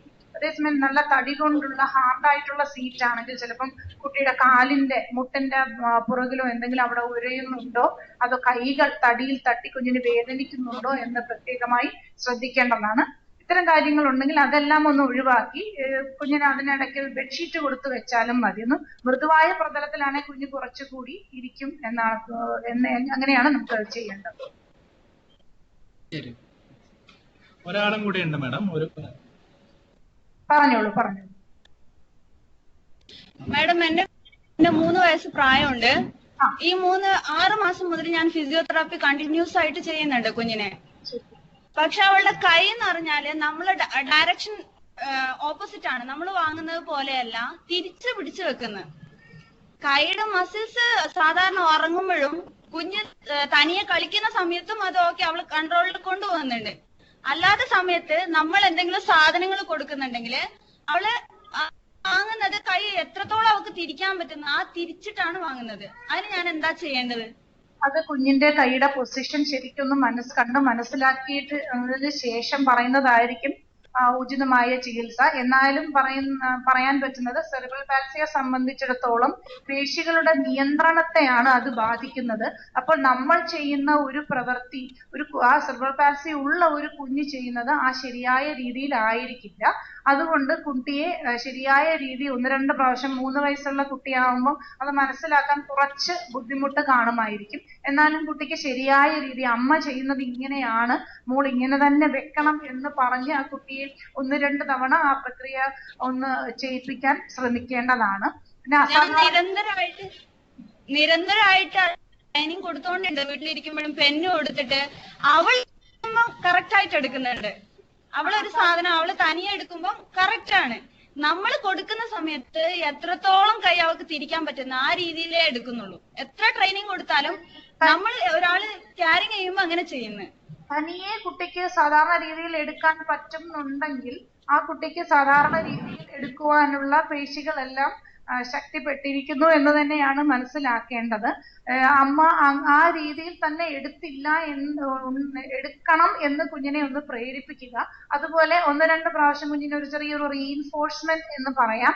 ആ രീതിയിൽ കുഞ്ഞ് 5 പ്രാവശ്യം ശരിയായ രീതിയിൽ കളിപ്പാട്ടം എടുക്കുകയാണെങ്കിൽ ഒരു മുട്ടായിയോ എന്തെങ്കിലും ഒരു ചെറിയ ഒരു സമ്മാനം കൊടുത്ത് അത് അമ്മയ്ക്ക് അങ്ങനെ ട്രെയിൻ ചെയ്യാം. അതേസമയം കുട്ടി ശരിയായ രീതിയിലല്ല എടുക്കുന്നതെങ്കിൽ അത് കൊടുക്കണ്ട. അപ്പം കുട്ടിക്ക് ആ രീതിയിൽ കുഞ്ഞിന് ശരിയായ രീതിയിൽ എടുക്കാൻ പറ്റും എന്നാണ് നമ്മൾ ആദ്യം പറഞ്ഞത്. നമ്മൾ കൊടുക്കുന്ന സാധനങ്ങൾ മാത്രമേ ആ കുഞ്ഞ് കൈ ചരിച്ചെടുക്കുന്നുള്ളൂ. അപ്പൊ 1 പ്രാവശ്യമെങ്കിലും ആ കുഞ്ഞ് ശരിയായ രീതിയിൽ എടുക്കാൻ കുട്ടിക്ക് സാധിക്കുന്നുണ്ടെങ്കിൽ ആ ഭാഗത്തെ പേശികൾ ശരിയായ രീതിയിൽ ബലപ്പെട്ടു എന്ന് വേണം നമ്മൾ മനസ്സിലാക്കാൻ. അപ്പൊ കുഞ്ഞ് തനിയെ എടുക്കുന്ന പ്രവർത്തികൾ കൂടുതലായി ചെയ്യിപ്പിച്ചതിന് ശേഷം അതൊരു 10 പ്രാവശ്യം അല്ലെങ്കിൽ 20 പ്രാവശ്യം എന്തെങ്കിലും ചെയ്യിപ്പിച്ചതിന് ശേഷം 1 പ്രാവശ്യം ഇനി അതുപോലെ തന്നെ ഇത് എടുക്കണം എന്നൊന്ന് കാണിച്ചു കൊടുക്കാനേ പറ്റുകയുള്ളൂ. പിന്നെ കുഞ്ഞിന്റെ കൈ എങ്ങനെയാണ് തിരിഞ്ഞിരിക്കുന്നതെന്ന് ശരിയായി മനസ്സിലാക്കിയെങ്കിൽ മാത്രമേ ഏത് പേശിയാണ് നമ്മൾ ശക്തിപ്പെടുത്തേണ്ടത് എന്ന് നമുക്ക് കണ്ട് മനസ്സിലാക്കിയെങ്കിൽ മാത്രമേ പറ്റുകയുള്ളൂ. ചോദ്യങ്ങളുണ്ടോ? കാസർഗോഡ് DCPU ഒരു ചോദ്യം കൂടി ഉണ്ട്. ചോദിച്ചോളൂ. മാഡം 3 വയസ്സുള്ള കുട്ടിയാണ്. എന്തിനു വേണ്ടി ഇങ്ങനെ തലക്കടിച്ചിട്ട് കരഞ്ഞോണ്ടേയിരിക്കും. എന്തിനെന്നറിയില്ല. ഇങ്ങനെ സംസാരിക്കാൻ പറ്റാത്തതുകൊണ്ടോ എന്താ അസുഖം വന്നാലും ഇങ്ങനെ ഭക്ഷണം കഴിക്കണം എന്തിനു വേണ്ടിയിട്ടാണെങ്കിലും തലക്കടിച്ച് കരഞ്ഞോണ്ടാന്ന്. അതെന്തുകൊണ്ട്? കുട്ടി കരഞ്ഞുകൊണ്ടേയിരിക്കും. എന്തിനു വേണ്ടിയും തലക്കടിച്ച് കാണിച്ചാന്ന്. തലയിൽ അടിക്കുന്നു, സെൽഫ് ഹാം ചെയ്യുന്നു. അത് നേരത്തെ പറഞ്ഞതുപോലെ കുട്ടിക്ക് എനിക്കൊണ്ട് സെൻസറി ഇഷ്യൂസ് അല്ലെങ്കിൽ സംവേദന ശേഷി കുറവ് എന്തെങ്കിലും കാണുമായിരിക്കും. പിന്നെ ഇവിടെ നിങ്ങൾ കൂടുതലായി കാണേണ്ടത് ഒരു ഓക്യുപേഷണൽ തെറാപ്പിസ്റ്റിനെ അല്ലെങ്കിൽ ഒരു സൈക്കോളജിസ്റ്റിനെ, രണ്ടുപേരുടെ സഹായം നിങ്ങൾ കൂടുതലായിട്ട് തേടേണ്ടതാണ്. ചില കുഞ്ഞുങ്ങൾ ഇതുപോലുള്ള അംഗവിക്ഷേപങ്ങൾ പ്രധാനമായും അത് തുടർച്ചയായിട്ടും കാണിക്കും. അത് സംവേദന ശേഷി കുറവ്, കാര്യങ്ങൾ ചിലപ്പോൾ ശരിയായ രീതിയിൽ ഗ്രഹിക്കാത്തത് കൊണ്ടായിരിക്കാം, അല്ലെങ്കിൽ ഏതെങ്കിലും രീതിയിൽ ഇങ്ങനെ എന്തെങ്കിലും പ്രത്യേക കാര്യം ചെയ്യുമ്പോൾ കുഞ്ഞിന് കൂടുതൽ സുരക്ഷിതത്വം കിട്ടുന്നുണ്ടായിരിക്കാം. ഇതൊക്കെ നിങ്ങളൊരു ഓക്യുപേഷണൽ തെറാപ്പിസ്റ്റിന്റെ സഹായത്തോടു കൂടി ഇത് നമുക്കൊരു പരിധിവരെ മാറ്റാൻ സാധിക്കുന്നതാണ്. ഇത് ഫിസിയോതെറാപ്പിക്ക് ഇതിൽ കൂടുതലായി ഒന്നും ചെയ്യാൻ കഴിയുകയില്ല. ഇത് ഓക്യുപേഷണൽ തെറാപ്പിസ്റ്റിനെയോ സൈക്കോളജിസ്റ്റിനെയോ ആണ് കൂടുതലായിട്ടും കാണിക്കുക. എന്തുകൊണ്ടാണ് കുട്ടി ഇങ്ങനെ കാണിക്കുക, അല്ലെങ്കിൽ എന്തെങ്കിലും പ്രത്യേക കാര്യം കണ്ട് പേടിക്കുമ്പോഴാണോ ഇങ്ങനെ കാണിക്കുന്നത്, അതോ എപ്പോഴും കുട്ടി ഇങ്ങനെ കാണിച്ചുകൊണ്ടിരിക്കുകയാണോ, ഇങ്ങനെ കാണിച്ചുകൊണ്ടിരിക്കുമ്പോൾ കുട്ടിക്ക് എന്തെങ്കിലും രീതിയിലുള്ള സുരക്ഷിതത്വം തോന്നുന്നുണ്ടോ എന്ന് നമ്മൾ വിശകലനം ചെയ്തതിന് ശേഷം ഒരു ഓക്യുപേഷണൽ തെറാപ്പിസ്റ്റിനെ കാണിക്കുന്നതാണ് ഏറ്റവും നല്ലത്. വന്നിട്ടുണ്ട്. പറഞ്ഞു. ചോദിച്ചോളൂ. എന്റെ മോന് 9 വയസ്സായി. എത്ര വയസ്സ്? 4 വയസ്സില് 4 വയസ്സ്. 9 വയസ്സായി. അതെ, 9 വയസ്സായി. പറഞ്ഞോളൂ. 4 വയസ്സ് വരെ കാലം കൈ നേരെ നിവരുന്നുണ്ടായി. ചുറ്റിക്കോട്ട് പോകുന്നു. കാലും നിവരുന്നില്ല, കൈയും നിവരുന്നില്ല. കാലും കൈയും നിവരുന്നില്ല. നിങ്ങൾ ചെറുപ്പത്തിലെ കുഞ്ഞിനെ ഞാൻ ലക്ഷണങ്ങൾ കേട്ടിടത്തോളം കുഞ്ഞിന് സ്പാസ്റ്റിക് സെറിബ്രൽ പാൽസി ആകാനാണ് സാധ്യത കൂടുതൽ. അതിൽ തന്നെ കൂടുതൽ തീവ്രത കൂടിയ സ്പാസ്റ്റിക് ക്വാഡ്രിപ്ലീജിക് സെറിബ്രൽ പാൽസി, ഞാൻ നേരത്തെ നമ്മുടെ ഡിസ്കഷനിൽ പറഞ്ഞതുപോലെ സ്പാസ്റ്റിക് ക്വാഡ്രിപ്ലീജിക് സെറിബ്രൽ പാൽസി ആകാനാണ് സാധ്യത കൂടുതൽ. നിങ്ങൾ ചെറുപ്പം മുതലേ ഫിസിയോതെറാപ്പി ചികിത്സ തുടങ്ങിയിരുന്നോ? ചെറുപ്പം മുതലേ തുടങ്ങി. സ്വന്തമായിട്ട് ഒന്നും ചെയ്തിട്ട, കിടന്നിട്ട് നണിക്കാനും പോലും പറ്റൂല. അല്ല, ആദ്യമേ ഫിസിയോതെറാപ്പി ചികിത്സ തുടങ്ങിയിരുന്നോ നിങ്ങൾ? എപ്പോഴാണ് ഫിസിയോതെറാപ്പി ചികിത്സ ആരംഭിച്ചത്? ചെറുതില് 1 വയസ്സ് കഴിഞ്ഞപാടെ ഒന്നും ചെയ്യാത്തതുകൊണ്ട് ഞാൻ എല്ലാരും പറഞ്ഞിട്ട് കൊണ്ടുപോയി. 1 വയസ്സിന് 10 മാസമായപ്പോൾ കുട്ടിക്ക് ഫിസിയോതെറാപ്പി ആരംഭിച്ചു. 1 വയസ്സായപ്പോ ഒന്നും നിൽക്കുന്നില്ല, ഒന്നും ചെയ്യുന്നില്ല. അപ്പൊ ഇങ്ങനെ വേറെ എല്ലാരും പറഞ്ഞിട്ട് കാസർഗോഡ് ഫിസിയോതെറാപ്പിസ്റ്റ് കൊണ്ടുപോയി. പിന്നെ നമ്മൾ അടുത്ത് കൊണ്ടുപോയി. അങ്ങനെ ഇപ്പൊ ഞാൻ സ്വന്തമായിട്ട് ചെയ്യുന്നുണ്ട്. ഒന്നും ആവില്ല. ഇപ്പൊ തടി കൂടി. പിന്നെ 9 വയസ്സുണ്ട് അല്ലേ? 9 വയസ്സുണ്ട്. അത് ആദ്യമേ ഫിസിയോതെറാപ്പി ചെയ്തത് കൊണ്ട് കുട്ടിയുടെക്ക് ഒരുപാട് പരിണതഫലങ്ങൾ മാറി കാണുമായിരിക്കും. അപ്പൊ കുട്ടിയുടെ കൈകളുടെ കാലുകളുടെയും മുറുക്കം എനിക്ക് തോന്നുന്നത് ചെറുപ്പം ഒരു 10 മാസം. അതെ, മുറുക്ക ടൈറ്റ് ആയിട്ട് 1 വയസ്സ് മുതൽ നിങ്ങൾ ഫിസിയോതെറാപ്പി ചെയ്തത് കൊണ്ട് കൂടുതൽ പ്രശ്നങ്ങൾ വരാതെ അത് ഈ ഫിസിയോതെറാപ്പി ചികിത്സ കൊണ്ട് തടയാൻ സാധിച്ചു കാണുമായിരിക്കും. എന്നാലും കുട്ടിയുടെ കൈകാലുകൾ ഈ പൂർണ്ണമായ മുറുക്കത്തിലേക്ക് പോകാതെ ചില പൊസിഷനുകളിൽ വെക്കുകയാണെങ്കിൽ അത് അധികം മുറുക്കം കൂടാതെ നമുക്ക് ശരിയായ പൊസിഷനുകളിൽ വെക്കാൻ സാധിക്കും.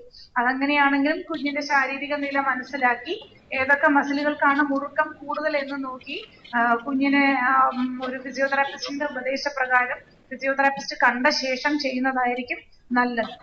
നമുക്ക് ഇതിലൂടെ പറഞ്ഞു തരാൻ നമുക്ക് കുറച്ച് പരിമിതികളുണ്ട്. കാരണം കുട്ടിയെ കണ്ട് വിശകലനം ചെയ്തതിന് ശേഷം വേണം ഫിസിയോതെറാപ്പി ചികിത്സ കൂടുതലായി നമുക്ക് ചെയ്യാൻ. നിങ്ങൾക്ക് ഇതിലൂടെ പറഞ്ഞു തരാൻ പറ്റുന്ന കാര്യങ്ങളാണെങ്കിൽ കുറേയധികം പറഞ്ഞു തരാൻ കഴിയും. ഇത് ഞാൻ നോക്കിയിട്ട് ഏത് മസിലുകൾക്കാണ് മുറുക്കം എന്ന് നമ്മൾ ആദ്യം മനസ്സിലാക്കിയിട്ടേ നമുക്ക് ഏത് പൊസിഷനിൽ കുഞ്ഞിനെ കിടത്തണം അല്ലെങ്കിൽ ഇരുത്തണം എന്ന് പറഞ്ഞു തരാൻ കഴിയുകയുള്ളൂ.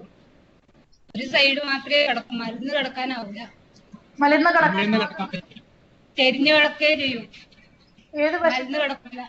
മലർന്ന് കിടത്താൻ വലതുവശത്തേക്ക് മാത്രമേ കിടക്കൂ. മരുന്ന് കിടക്കാനാവില്ല. നേരെ കിടത്താൻ നിങ്ങൾ ശ്രമിച്ചിട്ടുമില്ല? ശ്രമിക്കുന്നുണ്ട്. കുറച്ചു നേരം ആവുമ്പോ ശ്വാസം മുട്ടുന്നെന്ന് പറയും. എന്തോ വെപ്രാളം പോലെ. ആയിക്കോട്ടെ. എന്നാലും കുറച്ച് സമയം, ഒരു 5 മിനിറ്റ് സമയമെങ്കിലും കുഞ്ഞിന്റെ പൊസിഷൻസ് ഒന്ന് മാറ്റിക്കൊണ്ടിരിക്കണം.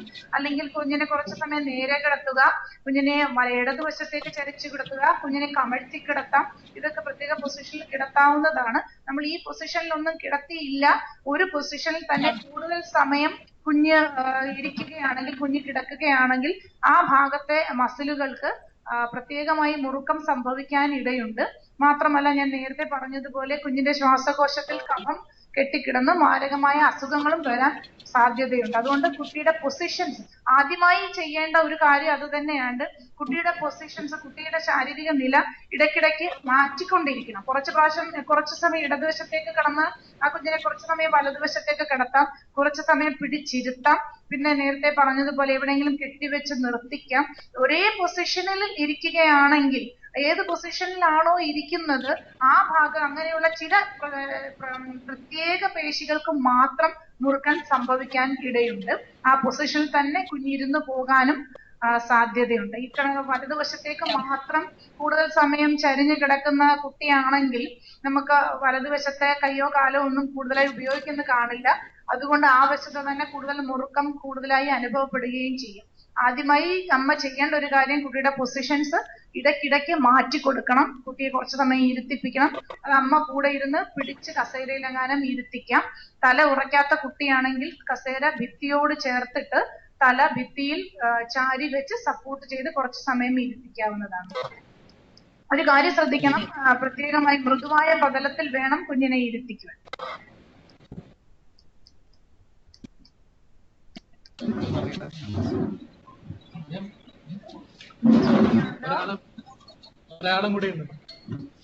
പറഞ്ഞോളൂ, ചോദിച്ചോളൂ. എന്റെ കുട്ടിക്ക് 10 മാസം പ്രായമുണ്ട്. ഇതുവരെ ഒന്നും ചെയ്യാൻ തുടങ്ങിയില്ല. ഇപ്പൊ ഫിസിയോതെറാപ്പി ചെയ്യാൻ സ്റ്റാർട്ട് ചെയ്യുകയാണ്. അപ്പൊ ഡോക്ടർ പറഞ്ഞു അതോടൊപ്പം ഓക്സിജൻ തെറാപ്പി ചെയ്യണമെന്ന്. എന്താണ് ഓക്യുപേഷണൽ ഓക്സിജൻ തെറാപ്പി കൂടി ചെയ്യണമെന്ന് പറഞ്ഞു. ഓക്സിജൻ തെറാപ്പി അത് ഫിസിയോതെറാപ്പിയുടെ മേഖലയിൽ പെടുന്നതല്ല. ഫിസിയോതെറാപ്പിയുടെ കൂടെ ഡോക്ടർ പറഞ്ഞെങ്കിൽ നിങ്ങൾക്ക് അതിനെ പറ്റി കൂടുതലായി അന്വേഷിച്ചിട്ട് ഓക്സിജൻ തെറാപ്പിയെ പറ്റി അന്വേഷിച്ചിട്ട് ചെയ്യാവുന്നതാണ്.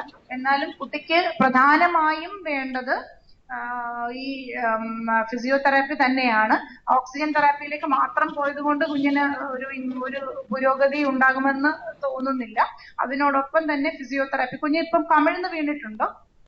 ഇല്ല, ഒന്നും ചെയ്യുന്നില്ല, മലർന്നു കിടക്കുക മാത്രം. അപ്പൊ കുഞ്ഞിനെ സാധാരണ ജനറലായിട്ട് ചെയ്യേണ്ട കുറച്ച് വ്യായാമങ്ങൾ ചെയ്ത് കുഞ്ഞിനെ കമഴ്ത്തി ഇടാൻ ആദ്യം പരിശീലിക്കണം. ഇത് അമ്മ ഫിസിയോതെറാപ്പിസ്റ്റിന്റെ കയ്യിൽ നിന്നും കണ്ട് പരിശീലനം നേടി വീട്ടിൽ വന്ന് ചെയ്ത് കുഞ്ഞിനെ പരിശീലിപ്പിക്കണം. ആദ്യമായി കുഞ്ഞ് കമിഴ്ന്ന് വീണെങ്കിൽ മാത്രമേ ബാക്കിയുള്ള ഘട്ടങ്ങളിലേക്ക് കുഞ്ഞ് പോവുകയുള്ളൂ. ആദ്യം ആ കുഞ്ഞിന് ഇപ്പൊ വേണ്ടത് കുഞ്ഞ് കമിഴ്ന്ന് വീഴാനുള്ള പരിശീലനമാണ്.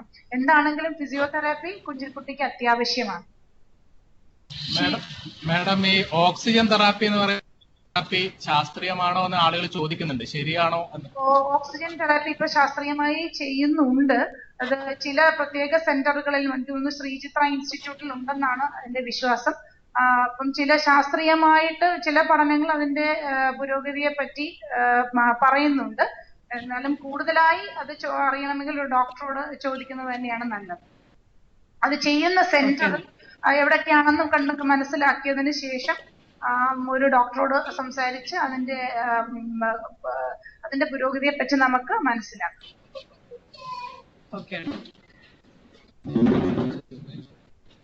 ഒരാളും കൂടി ചോദിച്ചു.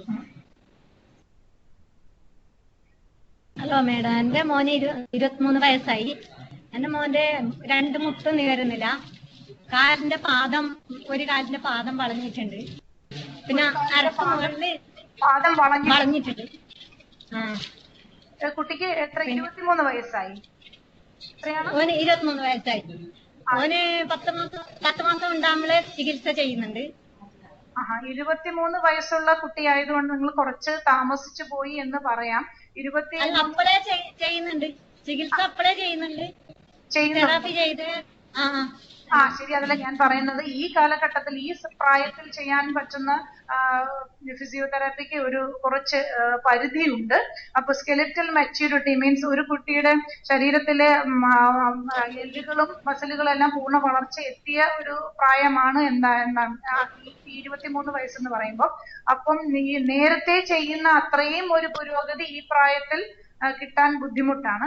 എന്നാണെങ്കിലും ഈ കുട്ടിയുടെ നിവർത്തി നിർത്തുമ്പോൾ കുട്ടിക്ക് ഗെയ്റ്റേഴ്സ് എന്ന് പറഞ്ഞൊരു സാധനം ഉപയോഗിച്ച് ഒരു സ്പ്ലിന്റ് പോലെയുള്ള സാധനമാണ്, അത് ഉപയോഗിച്ച് കുട്ടിയുടെ കാൽമുട്ടുകൾ നിവർത്തി നിർത്താൻ കഴിയുന്നതാണ്. അത് ആദ്യം ഗെയ്റ്റേഴ്സ് ഉപയോഗിച്ച് ടിൽറ്റ് ടേബിൾ ചരിഞ്ഞ് കിടന്നിട്ട് ആ കിടക്ക പൊക്കുന്നതിനോടൊപ്പം കുഞ്ഞിനെ നിർത്തിക്കുന്ന ഒരു സംവിധാനമുണ്ട്, ടിൽറ്റ് ടേബിൾ. മിക്കവാറും ഫിസിയോതെറാപ്പി ഡിപ്പാർട്ട്മെന്റിലെല്ലാം അത് കാണുമായിരിക്കും. ആദ്യം അതിൽ കിടത്തി ഒന്ന് പരിശീലനം ഈ ഗെയ്റ്റേഴ്സ് ഉപയോഗിച്ച് വേണമെങ്കിൽ അതിൽ കിടത്തി പരിശീലനം കൊടുത്തതിന് ശേഷം 23 വയസ്സുള്ള കുട്ടിയാണെങ്കിൽ തനിയെ നിൽക്കാൻ കുട്ടിക്ക് സാധിക്കുമെന്ന് എനിക്ക് തോന്നുന്നു. മുട്ട് വളഞ്ഞിരിക്കുന്നതാണല്ലോ പ്രശ്നം, മുട്ട മടങ്ങിയിരിക്കുന്നു അല്ലേ? പിന്നെ അരക്ക് മുകളിൽ തടി കൂടുതലുണ്ട്, ഇത് വെയിറ്റ് കൂടുതലാണ് അരക്ക് മുകളിൽ. വെയിറ്റ് അല്ലെങ്കിൽ ഒബീസിറ്റി കുറയ്ക്കുന്നത് തന്നെയാണ് നല്ലത്. കാരണം ഇവർക്ക് എല്ലുകൾക്കും മസിലുകൾക്കും ശക്തി കുറവായത് കാരണം ഈ ശരീരത്തിന്റെ ഭാരം കൂടും തോറും അവയ്ക്ക് താങ്ങി നിൽക്കാനുള്ള പ്രാപ്തി കുറവായിരിക്കും. അതുകൊണ്ട് കുട്ടിയുടെ വെയിറ്റ് എങ്ങനെയെങ്കിലും എന്തെങ്കിലും രീതിയിൽ കുറച്ചതിന് ശേഷം കുഞ്ഞിനെ കൂടുതലായിട്ട് നിർത്തിക്കാൻ ശ്രമിക്കാം. ഈ വെയിറ്റ് കൂടുതലാണെങ്കിൽ കാലുകളുടെ കഴപ്പ്, നിർത്തിക്കുമ്പോൾ കാലുകളുടെ കഴപ്പൊക്കെ വളരെ കൂടുതലായിരിക്കും. അതുകൊണ്ട് ഈ പൊസിഷനിൽ നിൽക്കാൻ മടി കാണിക്കും. അതുകൊണ്ട് വെയിറ്റ് എങ്ങനെയെങ്കിലും കുറച്ചതിന് ശേഷം വേണം കുറച്ചതിന് ശേഷം വ്യായാമ മുറകൾ ചെയ്യുകയാണെങ്കിൽ കുറച്ചുകൂടി കൂടുതലായിട്ട് ചെയ്യാൻ കഴിയും.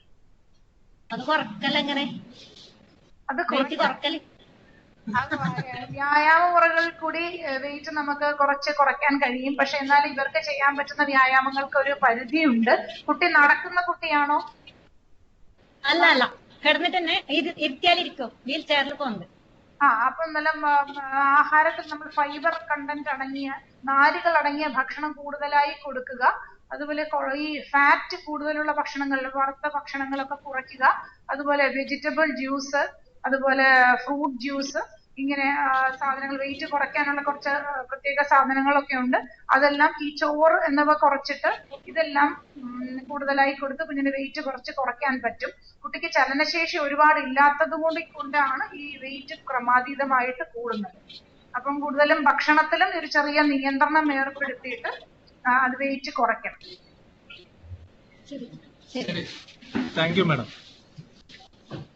ഇനി ചോദ്യങ്ങൾ ഉണ്ടെങ്കിൽ അവസരം തരുന്നതാണ്. അടുത്ത ജില്ലയിലേക്ക് നീങ്ങുകയാണ്. കൊല്ലം DCPU, കോട്ടയം DCPU. ഹലോ, ചോദിച്ചോളൂ.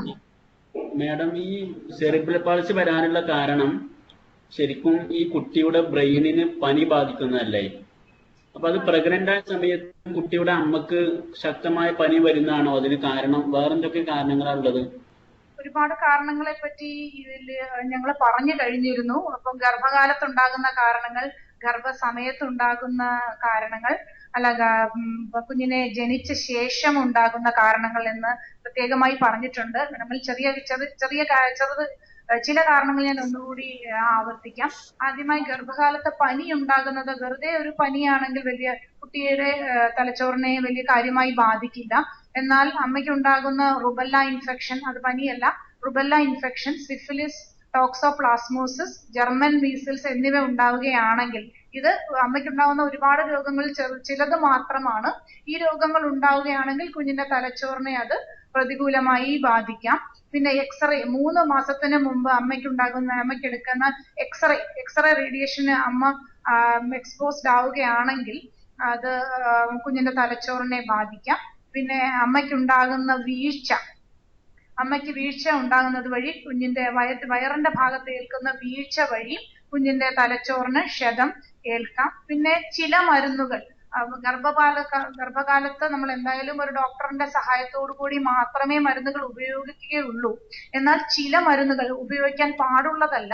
അവയിൽ ഏതെങ്കിലും ഉപയോഗിക്കുകയാണെങ്കിലും കുട്ടിയുടെ വളർച്ചയെ, പ്രത്യേകിച്ച് തലച്ചോറിന്റെ വളർച്ചയെ അത് ബാധിക്കാം.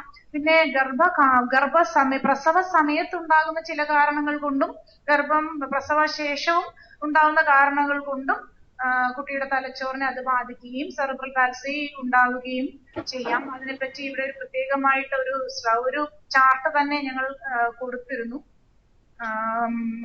ഇത്രയാണ് പ്രധാനപ്പെട്ട കാരണങ്ങൾ. ഇത് നിങ്ങളുടെ കുട്ടിക്ക് സെറിബ്രൽ പാൽസി ബാധിച്ചിട്ടുണ്ടോ? ഇല്ലല്ല, ഞാൻ ഇവിടുത്തെ കൗൺസിലറാണ്. അപ്പൊ ഞങ്ങൾ പ്രത്യേകമായി ഇതിന്റെ കാരണങ്ങളെ പറഞ്ഞിട്ടുണ്ട്. കാരണങ്ങൾ നേരത്തെ ഈ ഡിസ്കഷനകത്ത് പ്രത്യേകമായി ഒരു സ്ലൈഡ് ഞങ്ങൾ പ്രത്യേകമായി അതിനുവേണ്ടി മാറ്റി വെച്ചിട്ടുണ്ടായിരുന്നു. അതിനകത്ത് എല്ലാം വീഡിയോ നമ്മൾ നിഷിന്റെ വെബ്സൈറ്റിൽ അപ്ലോഡ് ചെയ്യുന്നതാണ്. ഇന്നത്തെ ഈ പരിപാടിയുടെ അതിൽ ഇന്ന് ഉൾപ്പെടുത്തിയിരിക്കുന്ന പവർ പോയിന്റ് പ്രസന്റേഷനും എല്ലാം ഉണ്ടാകും.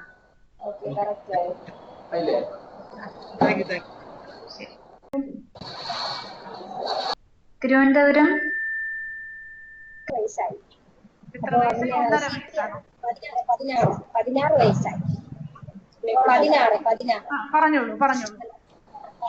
വയസ്സായി മാഡം. അപ്പോ 6 മാസം മുതലേ ഞങ്ങൾ ട്രീറ്റ്മെന്റിലായിരുന്നു. ഫിസിയോതെറാപ്പി ഒക്കെ ചെയ്യുന്നുണ്ടായിരുന്നു. അപ്പൊ ഇപ്പൊ എന്തെന്ന് വെച്ചാല്, കേൾക്കുന്നുണ്ടോ മാഡം? കേൾക്കുന്നുണ്ട്, പറഞ്ഞോളൂ. ഇപ്പൊ എന്ത് പ്രശ്നം എന്ന് പറഞ്ഞാല് നട്ടിൽ നല്ല വളവ് വന്നിട്ടുണ്ട്. അവന് നിൽക്കത്തില്ല.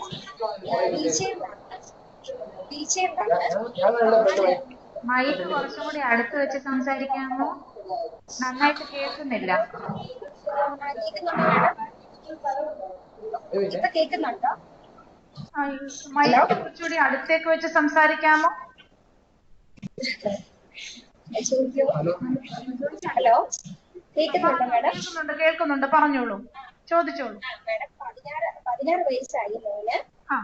അപ്പൊ അവൻ വീൽ ചെയറിലാണ് ഇരിക്കുന്നത്. അപ്പൊ ഇങ്ങനെ കാര്യങ്ങളെല്ലാം പറയുന്നതെല്ലാം നന്നായിട്ട് മനസ്സിലാകും. വളരെ നന്നായിട്ട് റെസ്പോണ്ട് ചെയ്യുന്ന കുട്ടിയാണ്. പക്ഷെ അവന് 2 പാദവും ഇങ്ങനെ ബ്രാക്കറ്റ് പോലെ വളഞ്ഞിട്ടാണ് ഇരിക്കുന്നത്.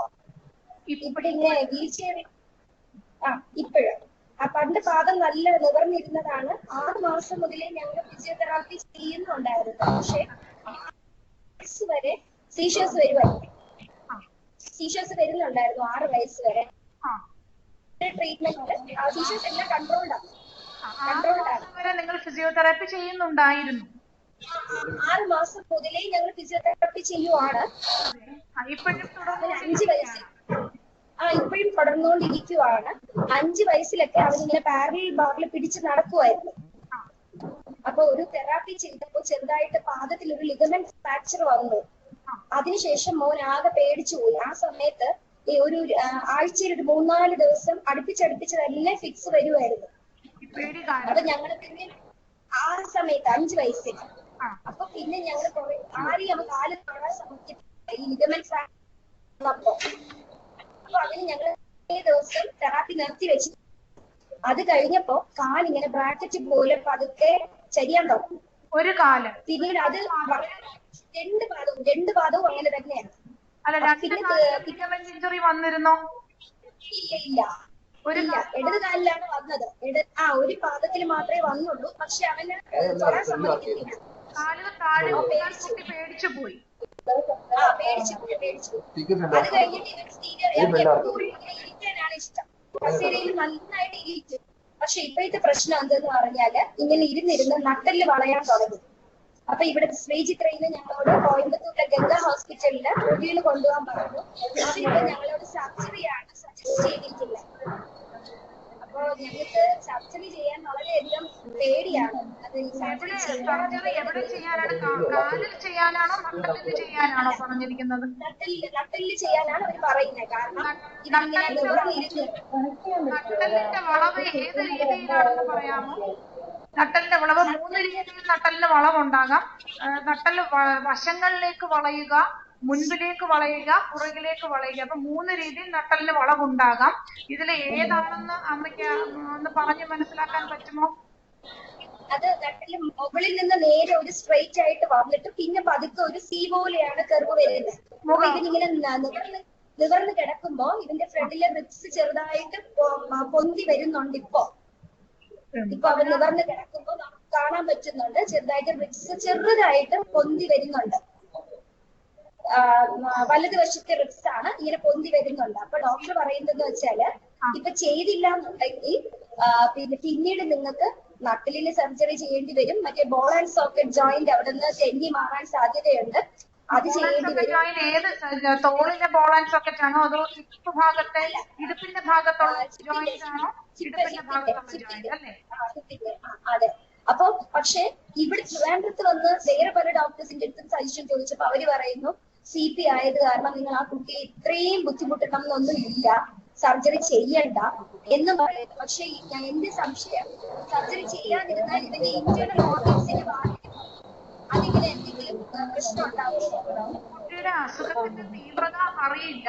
എന്നാലും ആദ്യമായി നമ്മള് കുട്ടിയുടെ പുറകിലുള്ള മസിലുകൾക്ക്, പുറകിലുള്ള പേശികൾക്ക് ശരിയായ വ്യായാമം കൊടുത്ത് നട്ടെല്ലിനെ നിവർത്താനാണ് ഞങ്ങൾ ആദ്യമായി ശ്രമിക്കുന്നത്.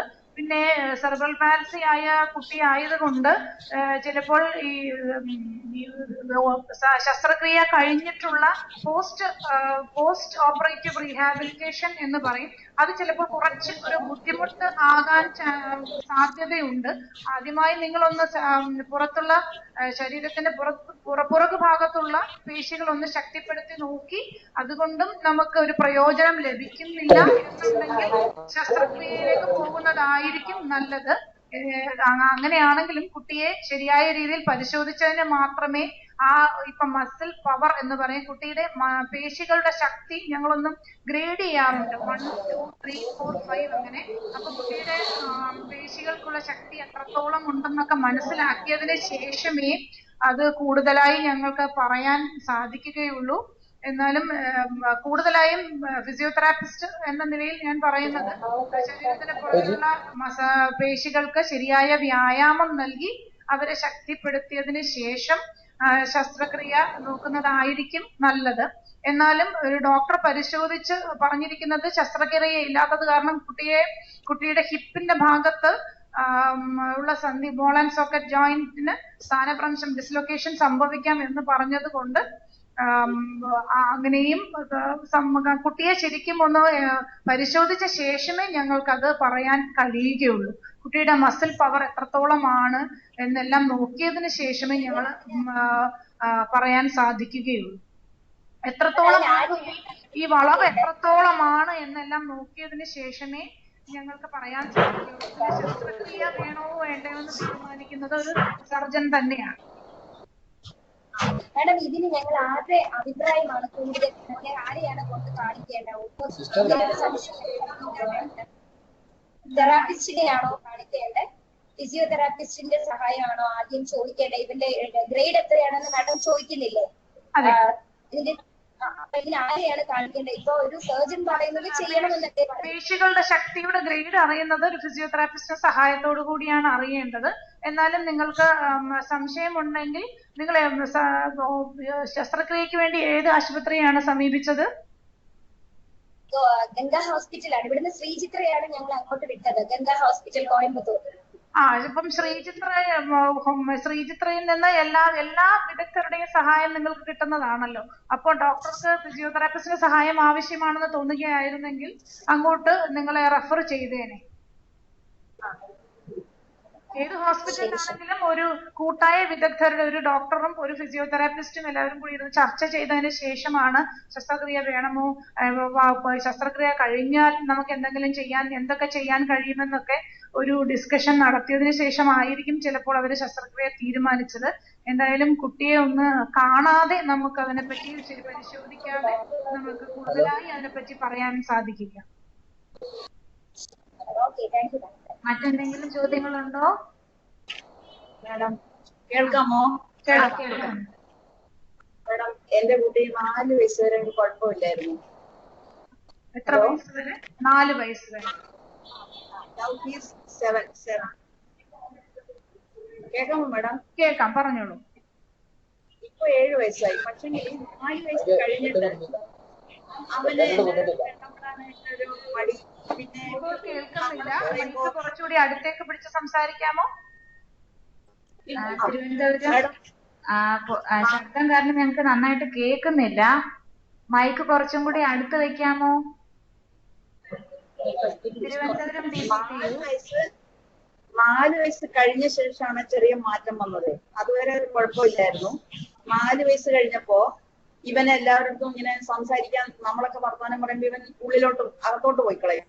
പിന്നെ റൂമിനകത്ത് അങ്ങോട്ടും ഇങ്ങോട്ടും ഓട്ടമാണ്. പിന്നെ ബെഡിൽ കയറി നിന്നിട്ട് നല്ലപോലെ ചാടി അങ്ങ് പോങ്ങുവാണ്. അത് കഴിഞ്ഞിട്ട് പിന്നെ നമ്മൾ എന്തെങ്കിലുമൊക്കെ പറയുമ്പോ വേറെ പ്രശ്നം, ഭക്ഷണമൊക്കെ എല്ലാം കഴിക്കില്ല. ചോറിങ്ങനെ നല്ലപോലെ ഉരുട്ടത്തില്ല. വിരലിനിടയ്ക്ക് ഗ്യാപ്പ് വെച്ചേക്കും. ചോറ് ഉരുട്ടി കഴിക്കാന്ന് പറഞ്ഞാല് ഉരുട്ടുമ്പോ ചോറിങ്ങനെ വീഴുക. അപ്പൊ അത് കാരണം പിറക്കി തിന്നാണ്. നമ്മൾ എത്ര പറഞ്ഞിട്ടും അത് ശരിയാകുന്നില്ല. കേൾക്കാമോ മാഡം? കേൾക്കാം. കുട്ടി മറ്റുള്ളവരുടെ അടുത്ത് വരാൻ വിമുഖത കാണിക്കുന്നുണ്ടോ? മറ്റുള്ളവരെ ഫേസ് ചെയ്യാൻ കുട്ടി ഉൾവലിയുന്നതായിട്ട് തോന്നുന്നുണ്ടോ? ഉൾവലിയുന്നതായിട്ട് നേരത്തെ തോന്നിയിരുന്നു. ഇപ്പൊ കുഴപ്പമില്ല. ഇപ്പൊ അങ്ങനെയില്ല. പക്ഷേങ്കില് ഇപ്പൊ നമ്മളെ പറഞ്ഞാലൊക്കെ എല്ലാം മനസ്സിലാകുന്നില്ല. അവന് അധികം ഇങ്ങോട്ട് നമ്മളോട് ഇങ്ങനെ ഓരോ ചോദ്യങ്ങൾ ചോദിക്കണം. നമ്മൾ പറയുന്നത് അവൻ അതനുസരിച്ചുള്ള റെസ്പോൺസ് കിട്ടണില്ല. പിന്നെ നമ്മൾ പിന്നെ സ്കൂളിൽ കൊണ്ടിരുത്തി. അപ്പോ ടീച്ചർ പറയണത് ഇവൻ ഒന്നും പഠിക്കണില്ല എന്നാണ്. എഴുതുമ്പോ പെൻസിൽ ഇങ്ങനെ നമ്മൾ പിടിക്കുന്ന രീതിക്കല്ല പിടിക്കുന്നത്. ഇങ്ങനെ 3 വിരലിന്റെ ഇടയിൽ കൂടി പെൻസിൽ പിടിക്കുകയാണ്. ഇത് കേൾക്കുന്നുണ്ട്. അപ്പം കുട്ടിക്ക് ഇത് സെറിബ്രൽ പാൽസി ആണെന്ന് തോന്നുന്നില്ല. ഇപ്പം എന്തെങ്കിലും കാരണങ്ങൾ കൊണ്ട് കുട്ടി ഇപ്പൊ 7 വയസ്സുള്ള കുട്ടിയാണല്ലേ? അപ്പൊ കുട്ടിക്ക് ഞാൻ നേരത്തെ പറഞ്ഞതുപോലെ കൈക്കുള്ള വ്യായാമങ്ങൾ പ്രത്യേകമായി ഫിസിയോതെറാപ്പിസ്റ്റിന്റെ ഭാഗത്തുനിന്ന് നോക്കുകയാണെങ്കിൽ കുട്ടിയുടെ കൈയുടെ ചലനങ്ങൾ വർദ്ധിപ്പിക്കുകയാണ്. കയ്യിലുള്ള പേശികൾക്കുള്ള വ്യായാമങ്ങളാണ് ഇതിന് കൂടുതലായിട്ട് ചെയ്യേണ്ടത്. അത് ഞാൻ നേരത്തെ പറഞ്ഞതുപോലെ നമ്മൾ ഈ ഡിസ്കഷൻ നേരത്തെ അതിനെപ്പറ്റി കുറച്ച് ഡീറ്റെയിൽഡ് ആയിട്ട് വിശദമായി തന്നെ ഞങ്ങൾ പറഞ്ഞിരുന്നു. അപ്പൊ കൈക്കുള്ളിലെ പേശികൾക്ക് അമ്മ കേട്ടിരുന്നോ? ആ ഡിസ്കഷൻ കേട്ടിരുന്നോ? കേട്ടിരുന്നു മാഡം പറഞ്ഞു. ഞാൻ കേട്ടിരുന്നു. ഓക്കെ. അപ്പം ആദ്യമായി നമ്മൾ കൈക്കുള്ളിലെ പേശികൾ ബലപ്പെടുത്തുന്നതിന് മുൻപ് നമ്മൾ ചെയ്യേണ്ട ഒരു കാര്യം തോള് മുതലുള്ള പേശികൾ ബലപ്പെടുത്തേണ്ടതാണ്. ഇപ്പം ചെറിയ ചെറിയ പ്രവർത്തികൾ മാത്രം കുഞ്ഞിന് കൊടുത്താൽ പോരാ. തോളുകൾ പ്രത്യേകമായി ഞാൻ പറഞ്ഞിരുന്നു. ഓവർഹെഡ് ആക്ടിവിറ്റീസ്, കൈ തലയ്ക്ക് മുകളിൽ പൊക്കി പിടിച്ചുകൊണ്ടുള്ള ആക്ടിവിറ്റീസ് കുഞ്ഞിനെ കൊണ്ട് കൂടുതലായി ചെയ്യിപ്പിക്കുക. അത് ഞാൻ അന്ന് ഡിസ്കഷൻ ഇടയ്ക്ക് തന്നെ ഞാൻ പറഞ്ഞു പോയിരുന്നു. ഞാൻ പറയുന്ന ഓരോ വ്യായാമ മുറകളും നിങ്ങളൊന്ന് എഴുതി വെക്കുകയാണെങ്കിൽ ഓരോന്നായിട്ട് നിങ്ങൾക്ക് കുഞ്ഞിനെ കൊണ്ട് ചെയ്യിപ്പിക്കാൻ കഴിയുന്നതാണ്. അഥവാ അല്ലെങ്കിൽ നിങ്ങൾ ഫിസിയോതെറാപ്പിസ്റ്റിന്റെ ഫോൺ നമ്പർ നമ്മൾ സ്ക്രീനിൽ കൊടുത്തിട്ടുണ്ട്. അങ്ങനെയാണെങ്കിൽ നിങ്ങൾ ഒന്ന് വിളിച്ചാൽ മതിയാകും. പിന്നെ കൂടുതലായുള്ള വ്യായാമ മുറകൾ ഫോണിലൂടെയും കുറെ എനിക്ക് പറഞ്ഞു തരാൻ കഴിയും. മാത്രമല്ല നിങ്ങളുടെ ഇമെയിൽ അഡ്രസ്സോ അങ്ങനെ എന്തെങ്കിലും തരികയാണെങ്കിൽ അങ്ങനെയുള്ള കുറച്ച് കാര്യങ്ങൾ ഞങ്ങൾക്ക് ചെയ്യാൻ പറ്റും. എത്രയാണെങ്കിലും കുഞ്ഞിനെ ഒരു വിദഗ്ധനെ കാണിക്കേണ്ടതുണ്ട്. ഫിസിയോതെറാപ്പിസ്റ്റിനെ മാത്രമല്ല ഒരു ഓക്യുപേഷൻ തെറാപ്പിസ്റ്റിനെയോ ഓട്ടിസം അങ്ങനെ എന്തെങ്കിലും ആണോ എന്ന് നമുക്കൊന്ന് കണ്ടുപിടിക്കേണ്ടതുണ്ട്. അതുകൊണ്ട് നിങ്ങൾ വിദഗ്ധനെ കാണിക്കാം. ഹലോ എനിക്ക് ഒന്നുകൂടി ചോദിക്കേണ്ടത് മാഡം, ഈ ഇങ്ങനത്തെ കുട്ടിയെ സാധാരണ സ്കൂളിൽ വിട്ടാൽ മതിയോ സ്പെഷ്യൽ സ്കൂളിൽ വിടണം? എങ്ങനെയാണ് ഇതിന്റെ? ആദ്യമായി നമുക്ക് കുഞ്ഞിനെ കാണേണ്ടതുണ്ട്. അതൊരു സ്പീച്ച് പത്തോളജിസ്റ്റിനെ കാണിക്കുക. കാണിച്ചതിന് ശേഷം നമുക്കത് തീരുമാനിക്കാം. അതിന് സ്ക്രീനിൽ നമ്പർ കാണുന്നുണ്ടോ? Contact number. അതിൽ രണ്ടാമത് കാണുന്ന നമ്പറുമായി ബന്ധപ്പെട്ടാൽ നിങ്ങൾക്ക് വിവരങ്ങൾ ലഭിക്കുന്നതാണ്. മാഡം കുട്ടിയെ ലിസ്റ്റിൽ കൊണ്ടുവന്നാലേ നമുക്ക് കാണാൻ പറ്റുമോ? കാണാൻ പറ്റും. തന്നിരിക്കുന്ന നമ്പറുമായി ബന്ധപ്പെട്ടാൽ മതി. അപ്പോയിന്റ്മെന്റ് നേരത്തെ വാങ്ങണോ? അതെ, സ്ക്രീനിൽ കാണുന്ന നമ്പറുമായി ബന്ധപ്പെട്ടാൽ ഇതിനുള്ള വിവരങ്ങൾ ലഭിക്കും. Okay madam, thank you. Pathanamthitta, Thrissur, Wayanad DCPU, Thrissur, റിപ്മർ തൃശൂർ. കേൾക്കാം. ചോദിച്ചോളൂ. കൊല്ലത്തിനാണ് വിളിക്കുന്നത്. ചോദിച്ചോളൂ. മോൻ 4 വയസ്സ്. CPU ആണോ? അതെല്ലോ, ഒരു സംശയമുണ്ടേ. ചോദിച്ചോളൂ. മാഡം, എന്റെ കുട്ടിക്ക് ഇപ്പം 15 വയസ്സ് കഴിഞ്ഞു. ഹലോ, കേൾക്കാമോ? കേൾക്കാം, ചോദിച്ചോളൂ. 15 വയസ്സ് കഴിഞ്ഞു. പിന്നെ ഫിസിയോതെറാപ്പി 3-ാം മാസം മുതൽ തുടങ്ങിയായിരുന്നു. അതിനിടയ്ക്ക് കാല് വളഞ്ഞിരിക്കുന്നതിന് സർജറി നടത്തി. അത് കഴിഞ്ഞ് ശരിയാവാഞ്ഞിട്ട് ശ്വാസം കൂടിയ കാരണം ബോട്ടക്സ് ഇഞ്ചക്ഷൻ കൊടുത്തായിരുന്നു. ഇപ്പം നിലവിലെ ഒരു ഈ സ്റ്റെം സെൽ തെറാപ്പി ഇങ്ങനെ ഉണ്ട് എന്ന് പറഞ്ഞു കേട്ടു. അതിന്റെ എങ്ങനെയാണെന്ന് അറിയാൻ വേണ്ടിയായിരുന്നു. കാലിന് എവിടെയാണ് സർജറി കഴിഞ്ഞ്? കാലിന്റെ പാദത്തിലാണോ? കാല് വളഞ്ഞിരിക്കുന്നത്? പാദം ചെയ്തു, മുട്ടിന്റെ പുറകിൽ ചെയ്തു, എളിയുടെ സൈഡിൽ ചെയ്തു. സ്റ്റെം സെൽ തെറാപ്പി ഇപ്പോൾ പ്രചാരത്തിലിരിക്കുന്ന ഒരു രീതിയാണ്. അതില് കൂടുതലായി പഠനങ്ങൾ തെളിയിച്ചിരിക്കുന്നത് അതിൽ കുറെ പുരോഗതി ഉണ്ടെന്നാണ്. പക്ഷെ എന്നാലും അത് ഒരു സ്റ്റെം സെൽ ട്രാൻസ്പ്ലാന്റ് സർജനോട് കൂടുതലായി അതിനെപ്പറ്റി കുട്ടിയുടെ അവസ്ഥയെ പറ്റി കൂടുതലായി നമ്മൾ ഡിസ്കസ് ചെയ്തെങ്കിൽ മാത്രമേ അത് ആ പ്രത്യേക കുട്ടിക്ക് ഈ സ്റ്റെം സെൽ തെറാപ്പി പ്രയോജനപ്പെടുമോ എന്ന് നമ്മൾ തീരുമാനിക്കാൻ കഴിയുള്ളൂ. സ്റ്റെം സെൽ സർജൻ തന്നെയാണ് തീരുമാനിക്കുന്നത്. ഇപ്പം ഞങ്ങൾക്ക് ഇതുപോലെ കുട്ടികൾ ഉണ്ടായിരുന്നപ്പോൾ ഞങ്ങൾ കുട്ടിയുടെ മെഡിക്കൽ ഡീറ്റെയിൽസ് എല്ലാം ഒരു സ്റ്റെം സെൽ ട്രാൻസ്പ്ലാന്റ് സർജന് അയച്ചു കൊടുത്ത് അദ്ദേഹം വിശകലനം ചെയ്തതിന് ശേഷം മാത്രമാണ് അദ്ദേഹം ചെയ്യാം എന്ന് പറഞ്ഞത്. പക്ഷെ നിർഭാഗ്യവശാൽ ആ കുട്ടിക്ക് അവിടെ പോകാൻ പറ്റാത്തത് കൊണ്ട് ഒരു നേരിട്ടുള്ള ഒരു പുരോഗതി ഞങ്ങൾക്ക് അറിയാൻ പറ്റിയില്ല. പക്ഷേ നിങ്ങളുടെ ക്ലിനിക്കൽ ഡീറ്റെയിൽസ് അല്ലെങ്കിൽ നിങ്ങളുടെ മെഡിക്കൽ ഡീറ്റെയിൽസ് എല്ലാം ഒരു സ്റ്റെം സെൽ ട്രാൻസ്പ്ലാന്റ് സർജനോട് ചോദിച്ചതിന് ശേഷം ഈ കുട്ടിക്ക് മാത്രമായി സ്റ്റെം സെൽ തെറാപ്പി കൊണ്ട് പ്രയോജനം ഉണ്ടാകുമോ എന്ന് നമ്മൾ വിശകലനം ചെയ്തതിന് ശേഷമേ നമുക്ക് അതിലേക്ക് കൂടുതലായിട്ട് അതിനെപ്പറ്റി പറയാൻ പറ്റുകയുള്ളൂ. അതിനെവിടെ ബന്ധപ്പെട്ടാൽ അറിയാൻ പറ്റും മാഡം? അത് ഒരു ബോംബെയിലുള്ള ഒരു ട്രാൻസ്പ്ലാന്റ് സർജനെ ആയിരുന്നു ഞങ്ങൾ അന്ന് ബന്ധപ്പെട്ടത്. പക്ഷെ അത് എക്സ്പെൻസീവ് ആണ്, കുറച്ച് കോസ്റ്റ്ലി ആയിരിക്കും. അത് നിങ്ങൾക്ക് താല്പര്യമുണ്ടെങ്കിൽ നിങ്ങളെ വിളിച്ച് ഞാൻ അതിനുള്ള വിവരങ്ങൾ എടുത്തു തരാൻ പറ്റും. ഇതിൽ സ്ക്രീനിൽ കാണുന്ന ആദ്യത്തെ നമ്പറിൽ നിങ്ങൾ കൂടുതലായി വിവരങ്ങൾ അറിയണമെങ്കിൽ വിളിച്ചാൽ മതി. പക്ഷെ ആ ട്രീറ്റ്മെന്റ് കുറച്ച് എക്സ്പെൻസീവ് ആയിരിക്കും, കുറച്ച് വിലയേറിയ ഒരു ചികിത്സാ രീതിയാണത്. അപ്പൊ നിങ്ങൾക്ക് താല്പര്യമുണ്ടെങ്കിൽ നിങ്ങൾ ഡയറക്റ്റ് കാണുന്ന നമ്പറിൽ ഇന്ന് ഉച്ചയ്ക്ക് ശേഷമോ അടുത്ത ദിവസങ്ങളിലോ വിളിച്ചാൽ മതി. കൂടുതൽ വിവരങ്ങൾ പറഞ്ഞു തരികയോ ട്രാൻസ്പ്ലാന്റ് സർജനുമായി ബന്ധപ്പെടാനുള്ള ഫോൺ നമ്പർ തരികയോ ചെയ്യും. മറ്റു ചോദ്യങ്ങളുണ്ട്? ഒരു ചോദ്യം കൂടെ ഉണ്ടേ. ചോദിച്ചോളൂ.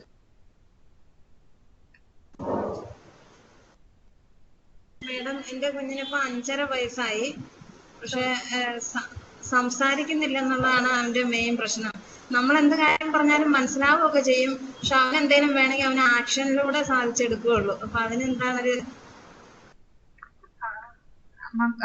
കുഞ്ഞിനെ സ്പീച്ച് തെറപ്പിസ്റ്റിനെ കാണിച്ചിട്ടുണ്ടോ? തെറാപ്പിസ്റ്റിനെ അങ്ങനെ പ്രത്യേകമായിട്ട് കാണിച്ചിട്ടില്ല. കോലഞ്ചേരി കുറച്ച് ദിവസം കൊണ്ടുപോയായിരുന്നു.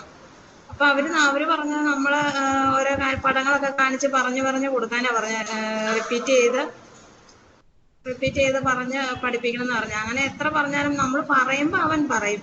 പിന്നെ അത് പിറ്റേ ദിവസം ആകുമ്പോഴത്തേനും അത് മറന്നു, പിന്നെ ആക്ഷൻ തന്നെ കാണിക്കും. കുഞ്ഞിനെ സ്പീച്ച് തെറപ്പിസ്റ്റിനെ കാണിച്ചിട്ട് അവര് പറയുന്ന രീതിയിൽ പഠിപ്പിക്കുകയാണ് വേണ്ടത്. കാരണം നമ്മൾക്ക് കാണാതെ ഒരു രീതിയിൽ ഇപ്പൊ പറയാൻ ബുദ്ധിമുട്ടാണ്. കൂടുതൽ വിവരങ്ങൾക്കായി നമ്മുടെ സ്ക്രീനിൽ ഒരു നമ്പർ കാണുന്നുണ്ട്. സ്ക്രീനിൽ കാണുന്ന 2ാമത്തെ നമ്പറുമായി ബന്ധപ്പെട്ടാൽ കൂടുതൽ വിവരങ്ങൾ ലഭിക്കും.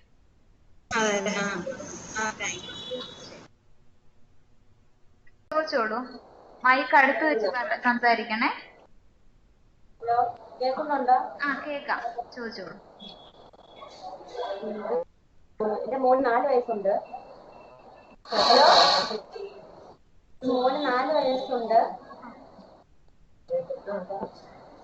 ഫിസിയോതെറാപ്പി ചെയ്യുന്ന ആഴ്ച 3 ദിവസം ഫിസിയോതെറാപ്പി ഒക്കെ ചെയ്യുന്നുണ്ട്. ഇപ്പൊ കമന്ന് കിടക്കുന്നതേ ഉള്ളൂ. ഇപ്പൊ കുറച്ചു ദിവസം ആയുർവേദം കാണിക്കുന്നുണ്ട്. ഇത് രണ്ടും കൂടെ കാണിച്ച പ്രശ്നം വല്ലതും ഉണ്ടോന്ന് അറിയാൻ വേണ്ടിയിട്ടാണ്. ആയുർവേദവും ഫിസിയോതെറാപ്പിയും ഒരുമിച്ച് കൊണ്ടുപോകുന്നതിൽ പ്രശ്നമില്ല. എന്നാൽ ഇവിടെ ഞങ്ങൾ കണ്ടുവരുന്ന ഒരു ഒരു രീതി, ചിലപ്പോൾ ആയുർവേദ ഡോക്ടർമാർ പറയുന്നത് ചിലപ്പോൾ കുട്ടിക്ക് റെസ്റ്റ് അല്ലെങ്കിൽ വിശ്രമം കൊടുക്കാൻ പറയുന്നുണ്ട്. അപ്പം ആ ആയുർവേദത്തിലോട്ട് കൂടുതലായി പോയി കുഞ്ഞിന്റെ ഇവിടെ ഒരു ആയുർവേദത്തിലോട്ട് പോയി പൂർണ്ണ വിശ്രമത്തിലാണ് കുഞ്ഞെങ്കിൽ കുഞ്ഞിന്റെ പേശികൾക്ക് മുറുക്കം സംഭവിക്കാനൊക്കെ ഇടയുള്ളതായിട്ടാണ് ഞങ്ങൾ കണ്ടുവരുന്നത്. ഇവിടെ ഫിസിയോതെറാപ്പി, ഇനിഷ്യൽ ഫിസിയോതെറാപ്പിക്ക് വരുന്ന കുട്ടികൾ ആയുർവേദ ചികിത്സാ രീതിയും കൂടെ കൊണ്ടുപോകാറുണ്ട്.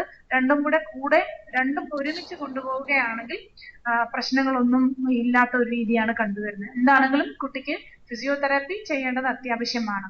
അതിന്റെ കൂടെ ആയുർവേദം കൂടെ ചെയ്യുകയാണെങ്കിൽ കുഴപ്പമില്ല. മറ്റു ചോദ്യങ്ങളുണ്ടോ? കൊല്ലം PCPU ഇനി ചോദ്യങ്ങളുണ്ടോ?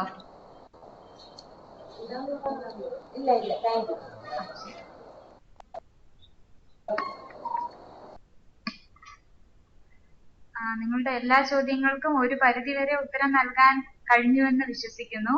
കൂടുതൽ ചോദ്യങ്ങളും സംശയങ്ങളും ഉണ്ടെങ്കിൽ ഇപ്പൊ സ്ക്രീനിൽ നമ്പർ കാണുന്നുണ്ടാവും. ആ നമ്പറുമായി ബന്ധപ്പെടേണ്ടതാണ്. സ്ക്രീനിൽ നമ്പർ കാണാമോ? ആ നമ്പറിൽ ബന്ധപ്പെട്ടാൽ കൂടുതൽ വിവരങ്ങൾ ലഭിക്കുന്നതാണ്. ഇന്നത്തെ ഈ പരിപാടിയിൽ പങ്കെടുത്ത എല്ലാ രക്ഷിതാക്കൾക്കും, കേരളത്തിലെ വിവിധ ജില്ലകളിലെ രക്ഷിതാക്കൾ, TCPU എത്തിച്ചേർന്ന എല്ലാ രക്ഷിതാക്കൾക്കും എന്റെയും നിഡാസ് ടീമിന്റെയും നന്ദി രേഖപ്പെടുത്തുന്നു. ഒപ്പം തന്നെ ഇന്നത്തെ ഈ വിഷയം അവതരിപ്പിച്ച മിസ് ഷൈനിക്കും എന്റെയും നിഡാസ് ടീമിന്റെയും നന്ദി രേഖപ്പെടുത്തുന്നു. നമസ്കാരം.